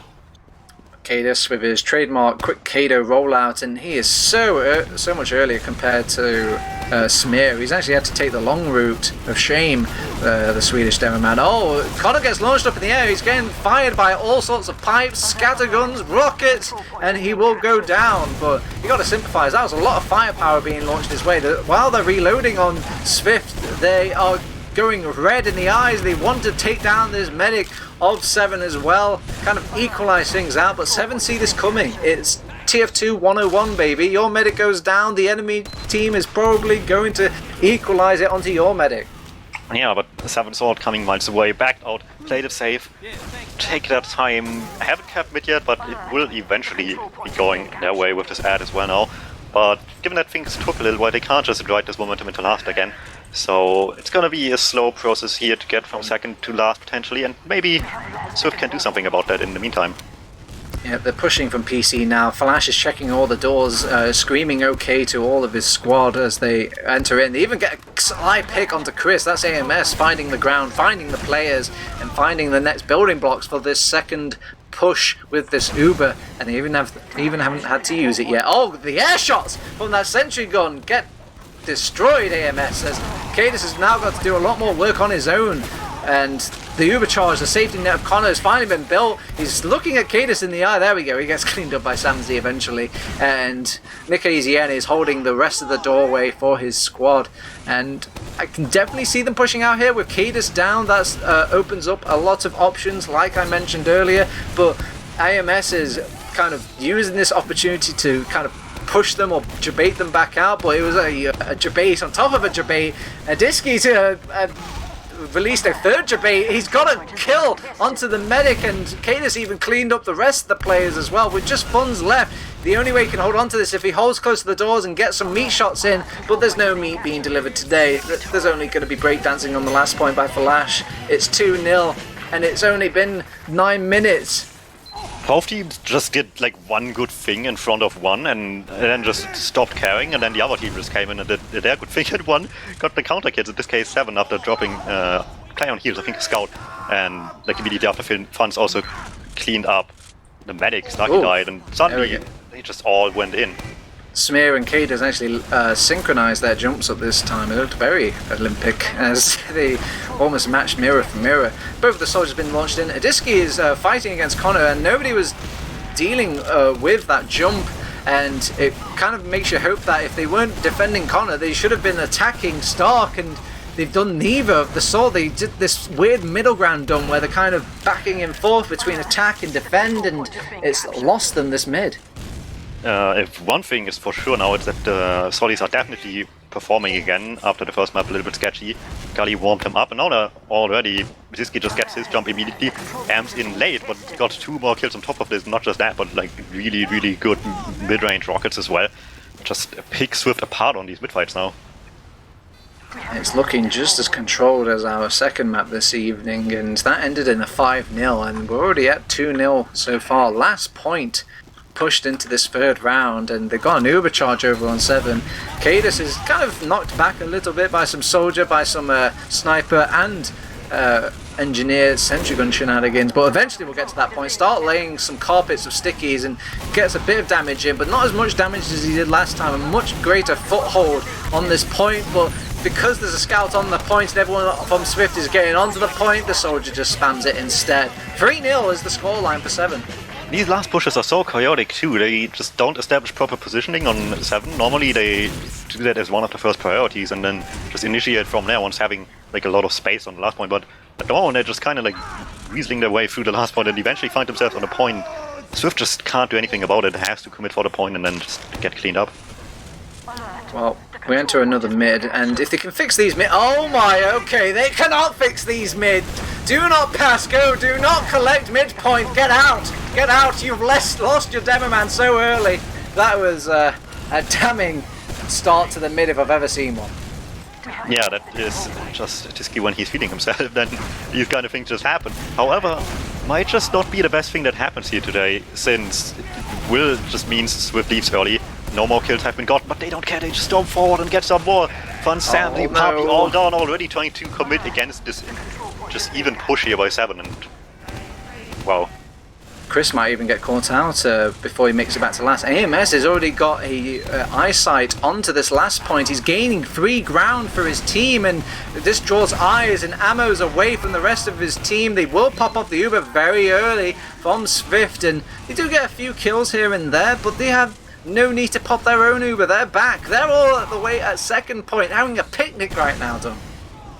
Yeah, finally something goes right here for Swift on this map. Defensively, they've been needing something like this. Being able to hold them off is so important, but that being said, they still have the disadvantage. Se7en can just commit once the spawns are coming in. Harvey realizes, makes the best of it, gets the quick falls onto Stark, but let's see how much Se7en can get with down Uber. Puppy will go down. Chris in a lot of trouble as well, will be chased down, eventually pistoled down by Flash. That's 2 lacking on his last one, and they don't have an Uber either. Yeah, the only fortunate thing is they capped off the second point, so will delay the last push just a little bit as they're down a man at least to cap that off. They will faff about for just a moment in this lobby before they decide to make this push out, but Connor has been building Uber like a good boy whilst all of that is being going underway, and he has it now. They can maybe make a dot push out of this, and I think Connor is aware of this. He's holding that W key, he's coordinating with his team to push out here, and I don't think they even have to use the Uber just quite yet. And I think they have this plan though for Se7en. They've got Flash on the back cap, and he's on there on last now. Someone needs to block it. They actually send 2 players back from SVIFT to block that instead, and I don't think it would have even mattered either way. They got that second point on lockdown for SVIFT. Yeah, but they're playing with fire there, like quite a bit, letting it even come to that. And lucky to get out of that. Lucky nobody committed for the point. Good committing in. Puppy will go for the jump. Saki's so weak, gets peppered out by Funds as well, but just doesn't die. Gets the pack, will stay alive.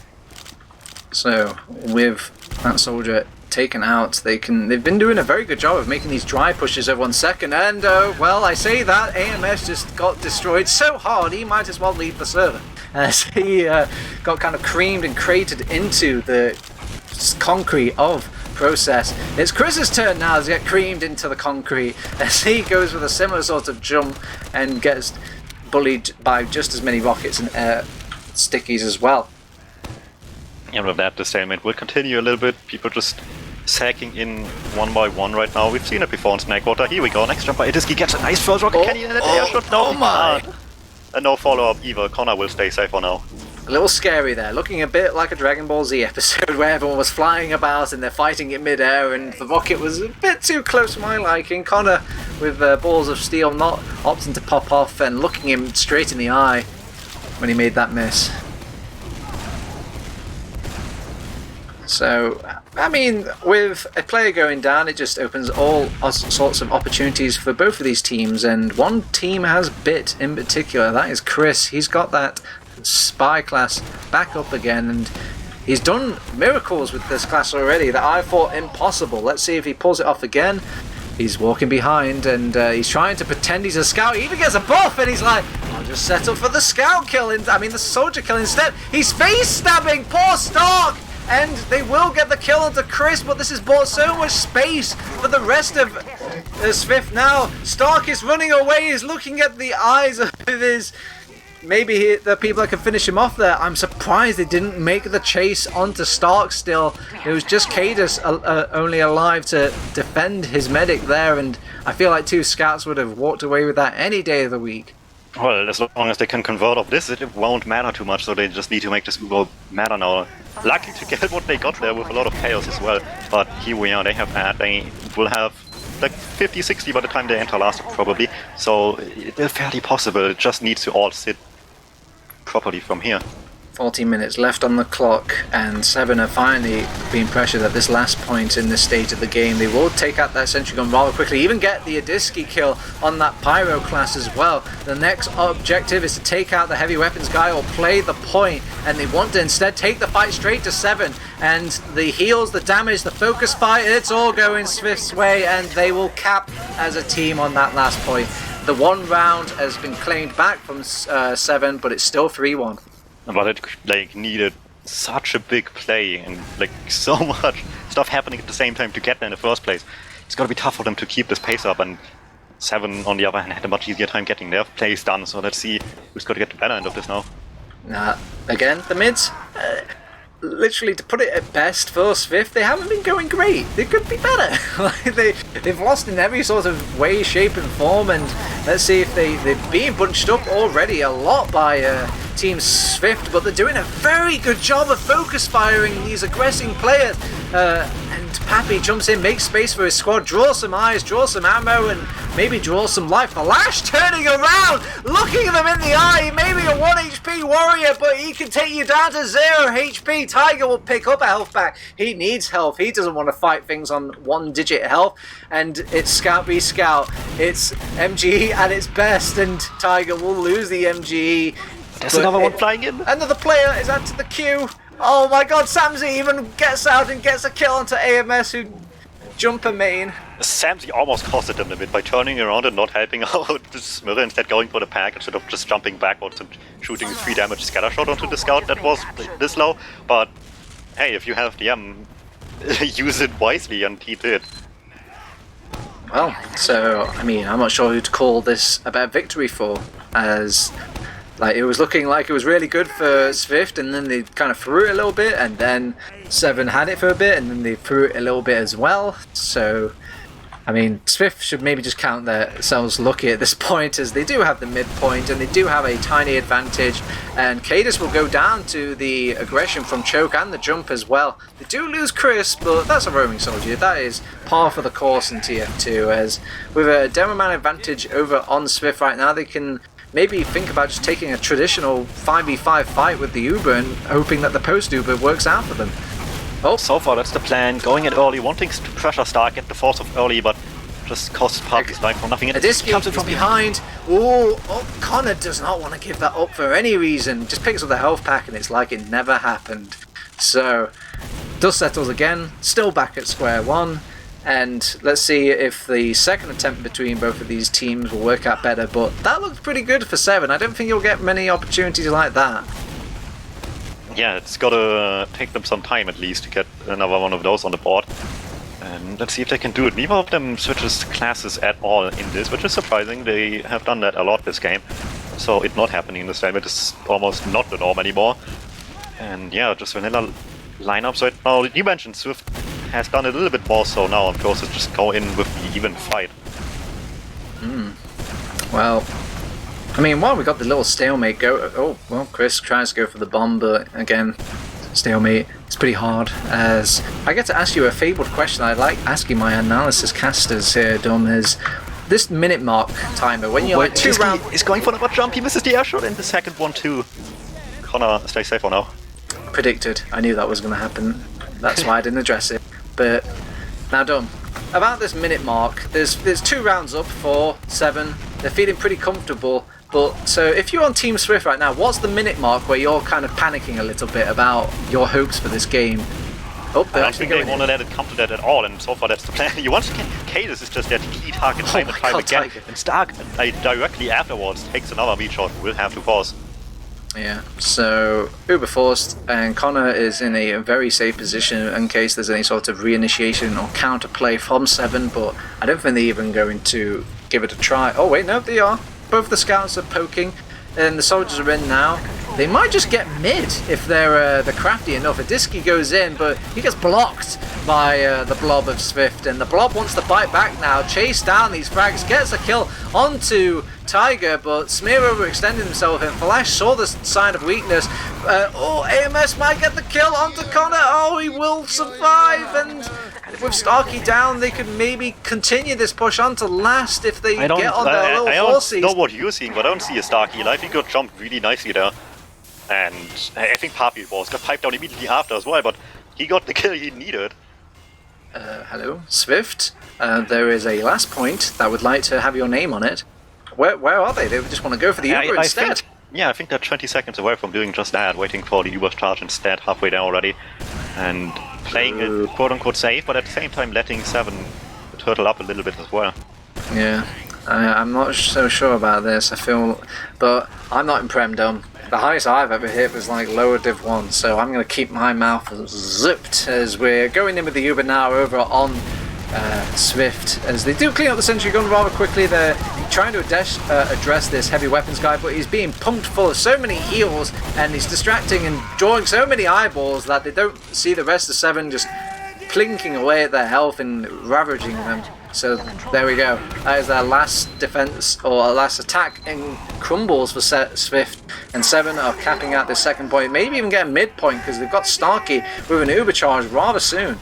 Yeah, they just need to carry this momentum forward here and not let them even start setting up. This is exactly the mistake SVIFT was doing, just letting them get this hole, and they weren't able to break it.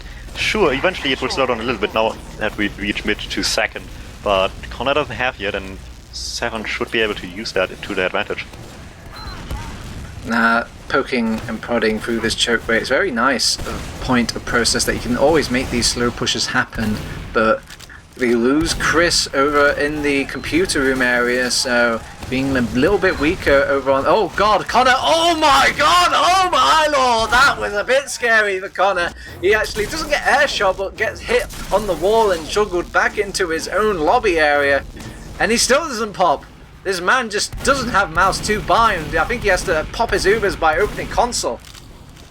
Yeah, that would explain a few things here now. For sure, but for now, Se7en are lacking some players. SVIFT tries to put up some pressure, but they just can't get the damage up in time. Soldier going in.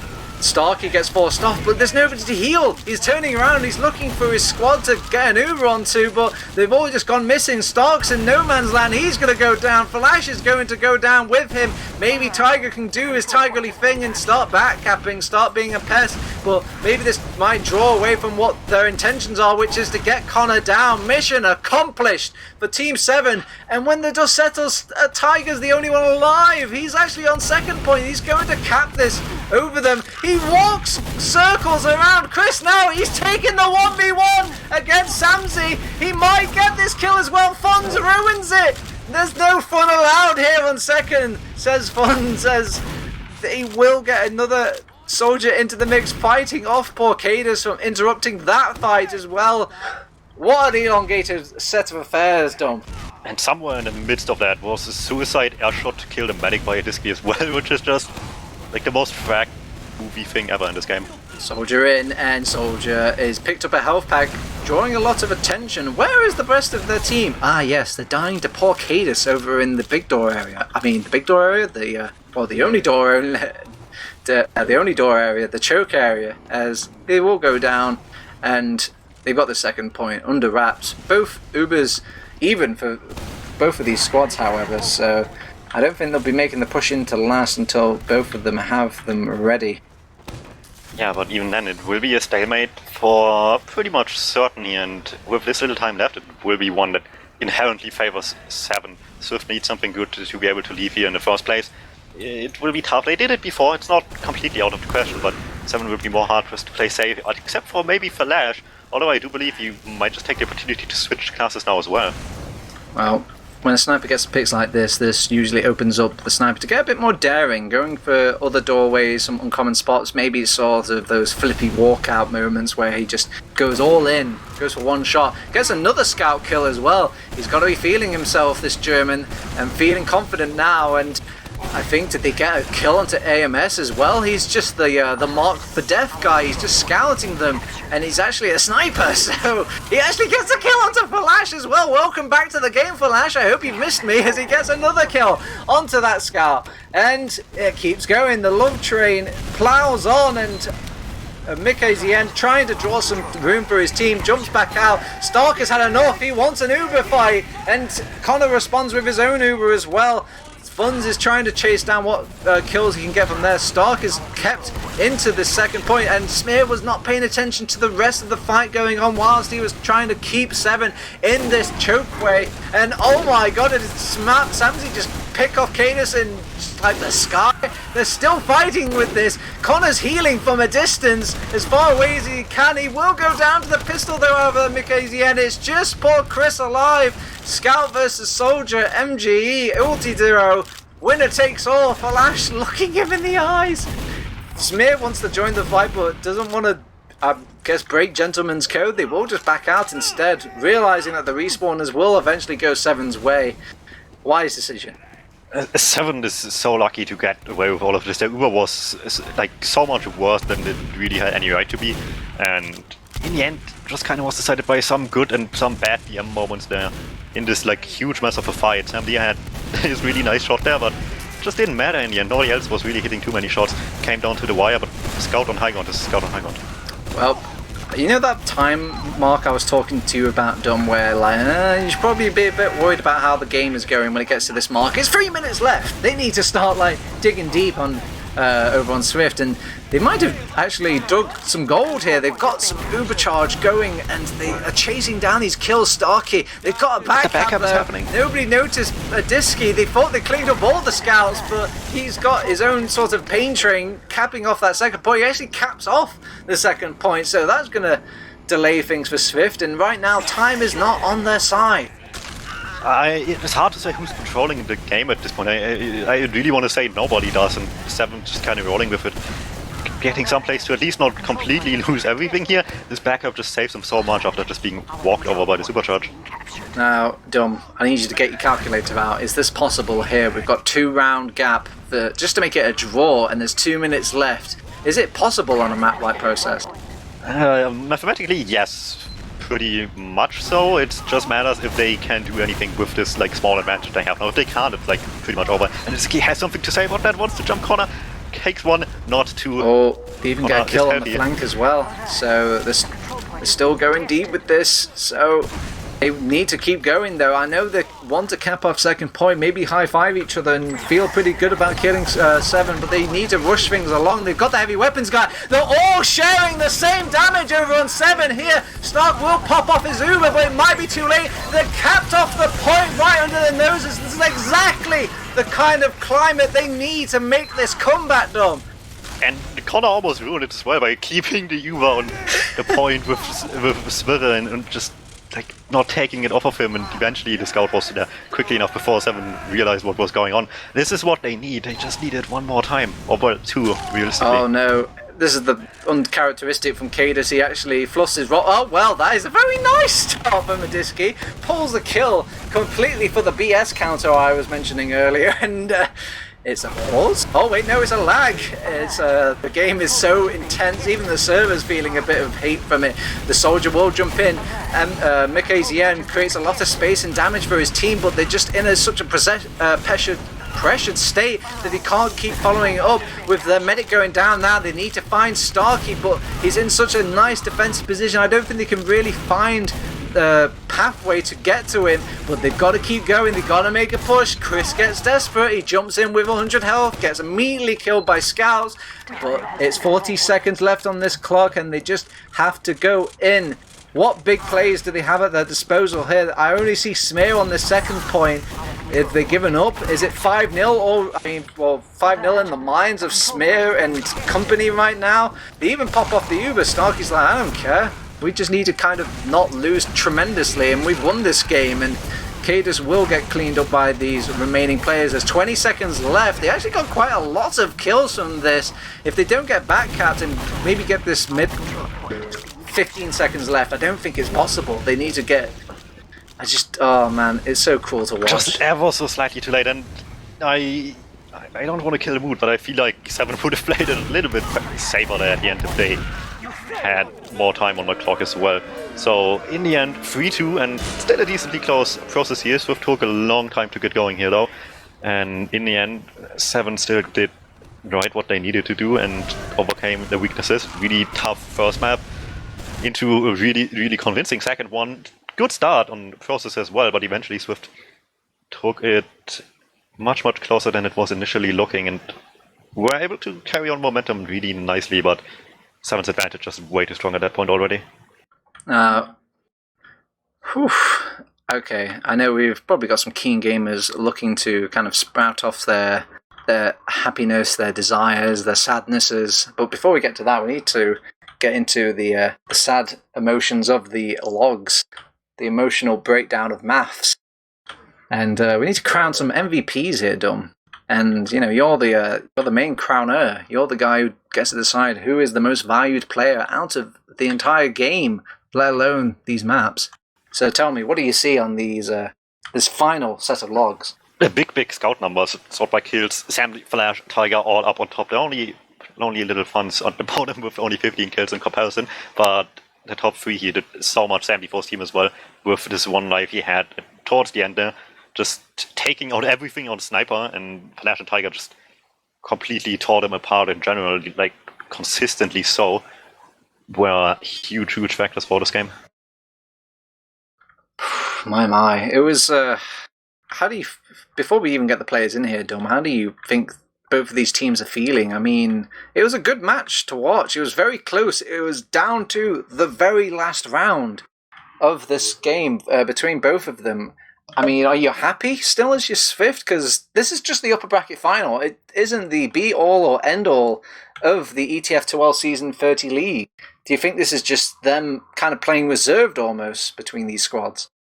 I don't know, it was like such a black and white game, because the second map was just such a wash for SVIFT that where they just really didn't have any control at all, and then these two maps are relatively close. SVIFT, with a little bit more time, could have maybe made it a tie again, who knows, and I'm expecting some big old excuses out of Se7en and some big old I don't care out of Samzy.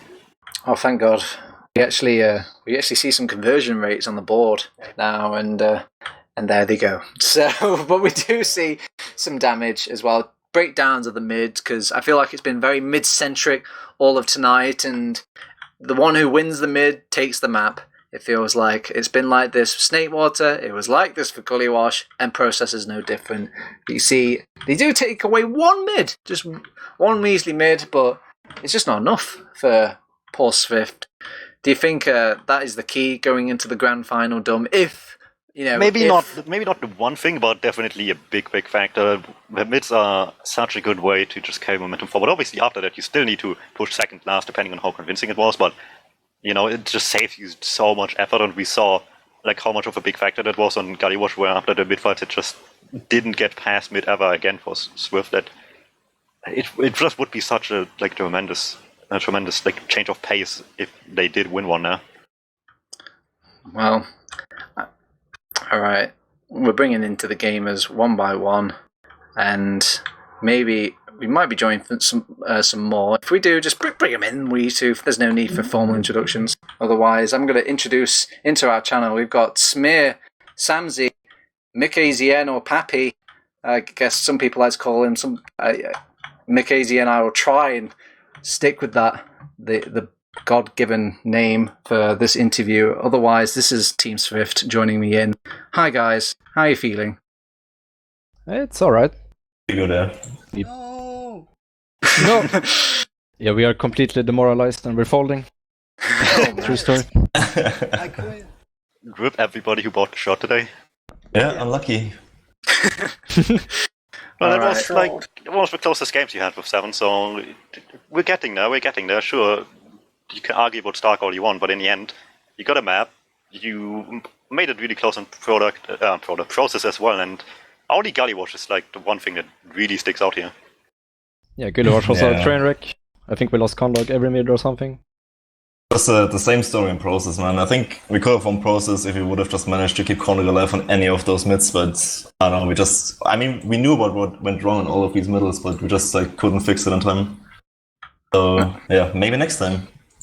Now, like Dom mentioned earlier, you guys have improved dramatically, at least in result, compared to the first time you met up with Swift. And what do you think decided that? Is it the change in rosters for Se7en? Is it the change in maps? Tell me about what's different compared to the first time you played Se7en. Well, I think it's a case of me not on a 45 FPS laptop on Cardinal Mid. Also, Funds is Funds also is playing also now. a beast, so yeah. Yeah, I think they might have slightly downgraded in the roster, and I hope they don't take this like personal or anything. But I think they will still need a couple of weeks to like adjust to this, and our roster are just upgraded. That's why it's a little bit closer now, I guess. Incidentally, welcome Tiger to the channel. Hello. So Tiger, how are you feeling after a victory? I mean, a win's a win, right? Yeah, man. It was good. It was fun games. Now, Tiger, was there any point in any of the maps tonight where you guys were like worried, where you were like, "Oh God, this is a different Swift," or were you guys just not playing as well as you used to? What made it closer this evening compared to your first time you played each other? Oh, we've only played like this. We'd started for a couple of weeks and we're still getting used to how he plays, and he's never played medic, so he's a lot of little fucking things that obviously Cadus and Thalash have in the combo that he needs to learn, and it's just teething problems, I guess. Talk to me a little bit about this new change for the Se7en lineup. Now, I know you guys were toying with a lot of kind of compositions, I guess, of your team. I saw all sorts of things from scrims, or some people just kind of murking in. Flash was on medic. I mean, hell, at one scrim, Cadus was playing medic. I'm just what? Yeah, I saw it. I saw it. I saw it. Don't make me out to be the crazy man here. Anyway, one of the times I wasn't there. But so what made you guys stick with the Stark medic and say instead of like Flash and medic? It was the fact that I'm not used to playing Pocket Scout. Like, was the major factor of it. Like, Okay. yeah, I can. What do you call it? Like, yeah, I could probably play it to a certain degree, but not to the sort of standard that Thalash can in the way we play. So there was a few times where it was just messy with me on Pocket Scout, and like, you know, someone might get on the meta and I should have been there, blah blah blah. You know, little things that just lead to big problems. So we decided to put Thalash back on Pocket Scout and me back on the Flank Scout, where I'm more comfortable. All right, cool. Now, guys, let's go through it map by map. Just tell me what you thought went wrong for maybe not just yourselves, but just for your team in general. We'll start off with our first map of the evening, which was Snakewater? Snakewater. So, Swift, what went wrong on Snakewater, in your opinion? Nothing. We won the map, so that's all that matters. yeah, we played Nothing, huh? Not a single thing went Perfect wrong. gameplay. I suppose, I mean, like, after all, like it doesn't matter if it's a close win or anything. It's just a win, so that matters. Oh, yeah. Fair enough, In fair enough. my opinion, we played too slow. But Okay. Snakewater is a hard map to just push on, so it's fair enough. also, But yeah, it's like, super slow. the 7 hold is super passive, so it's hard to get through, but they can't really capitalize on anything themselves. All right, okay. Now, Tiger, you don't have the benefit of saying you won the map, so you have to tell me a reason that went wrong for that Snakewater map. Well, obviously our mid's fucking blue dick, but I think that the main problem, I think, was like when we're playing in scrims, like we can be aggressive. Like when we do find openings, we tend to exploit them quite well, and we just never did. That Okay. was the problem. That was the sole problem, really. All right, here you loud and clear. Moving on to our Gully Wash map. So that things went incredibly right for Se7en. So now I want to hear a really good reason, Samsy. Come on, what went wrong on Gully Wash? Well, we lost every middle. We lost Condor in the first 3 seconds of every middle, and couldn't fix it in time. Like as I said before, like we knew what went wrong on these middles, and we just couldn't fix it in time. And if you just lose every middle, then get backcapped twice, Yeah. just unfortunate. Like, but yeah, it was the same in scrims. Honestly, like we played Gully Wash against Se7en just like a week ago or something. Got 5-0 there as well. I guess it's just that map for us. I don't know. Sound about right, Smear? Pappy, yeah? Yeah. Okay, cool. Tiger, now, I know it was a 5-0. It looked pretty good from where we were standing, and but I've got to ask the question. Was there anything short of perfect from that game? What could have been better? Yeah, like the fact that I got 2 back caps, obviously, so, you know, there's a fucking element of luck whenever you get like a back cap like that. But I think last pushes need some work, I guess. That would probably be the biggest thing. What could be worse? I think at one point our logs coordinator kind of broke the conversion rate, and it said like nan or something like that. I can only imagine that means they push at the speed of a nan. But anyway, moving on to our final map. It is Process. How can we forget? It is the probably the closest map of the evening. So I'm very interested to see what sort of tiny little things gave it away, or what you guys think gave it away between both of you. Again, I'm going to start with SVIFT. Anybody can jump in. Come on. Our mids were pretty awful. Like we used to Se7en playing one way, and now we just went aggressive, and it worked pretty well. Actually, so we need to sort that out. That's a follow-up question, actually, for that. Do you think it's because of all these changes that they do to the lineup? Well, I say all these changes, they keep changing things back as well, but do you think these changes make it hard to read Se7en coming into these maps? No. No? Okay, well. The core is still the same, it's just we played a bit different than we used to. After all, like, most teams have like the same idea on middles anyways. You kind of know what you can expect from a team if you just play them like once or twice. Gotcha. Alright, Tiger. What did you think went wrong on this final Process map? I don't think like the score really shown how the map went. Like we fucking threw a round away pretty much. Literally just threw it. But yeah, like it was solid. We were pretty much in control for most of it. It felt solid. Alright, we did it, guys. We went through all the maps. Thank God it wasn't the best of 5. Whew. Tom, have you got any smart questions back there for us? Maybe something analytical? Not too much. I think I can just ask the question that probably most people are wondering, which is, like, if this will be Se7en's roster at LAN, yes or no? Because, like, with the changes that are happening, people probably are curious about that for sure. It's not really my thing to say, so I'm not going to say anything in a minute. Stay tuned for Se7en slowly revealing information then. Wait, Seed's coming back? Ain't that? Grip faint. Yeah. It's Lord. Playing Banny. Get in! I'm going on demo. Cadus has had enough. Yeah. One wildcard question. Aha! What about the heat? Now, all across Europe and everywhere tonight, everyone is feeling hot and bothered. And has it affected anybody's gameplay tonight? Does anyone want to pull out the reason of just too hot? Yeah. My shed is way too hot. Come on, man. Like, it's just a fucking summer. Get used to it, man. Yeah, I don't Go think... outside. Go outside. Get some fucking sun. I'm warm as fuck. Well, I'm really warm, sorry. But I don't think it made that much difference. I would have done 500 DPM if it was winter. At least. Minimum. So I guess that's when the grand final will be held, around December. Yeah. I can't wait to see you guys then. Yeah, can we just delay that, actually? Any advance? When is the final supposed to be? Next week? No, a week after. Oh, okay. It's supposed to be on Sunday, according to ETF2L Season 30 home. Well, Sunday. That's not true. Hey, whoa, guys! That's even if you make it to the grand finals. You still need to play the most feared, I guess, name in gaming is Bin Gaming. Bin. They're probably not even gonna play out the maps properly, so we'll see about that. Ooh, I mean, they have shown it before that they just don't care about TF2 and just completely thrown like whole maps after all. I don't know if they're like actually motivated to like play this properly and actually give us a fight. But if they are a good team, so don't get me wrong here. It will still be a fight.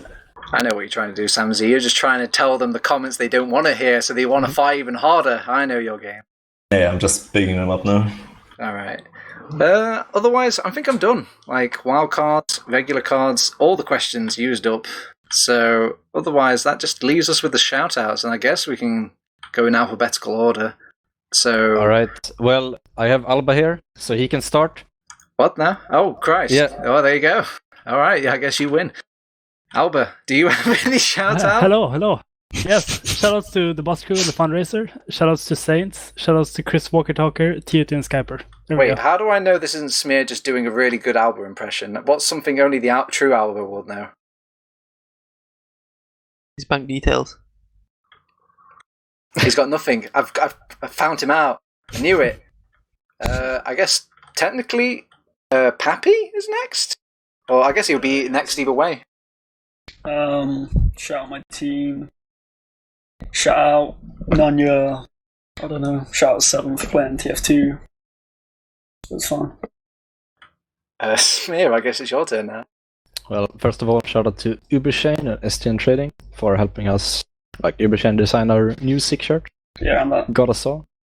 And SVIFT getting us the shirts. Support Connor. He had a rough night, so support him. He died every mid, so buy merchandise. Check out the fundraiser. Shameless Shout plug out- right here. One Shout shot, out one to heal per Saints, minute. I guess. Saints to Skyper. Alba, of course. And Kaya, Team Sweden. Everyone I'm gonna meet at LAN. Woo! Samzy. Yeah, shout out to my team. Shout out for you guys setting up the cast and entertaining people for a couple of hours here. Shout out to Ipsy, who's still lurking in chats from, since way back actually. Yeah, go ahead. Tiger. Shout out to my team. Shout out to Swift. Shout out to the cast.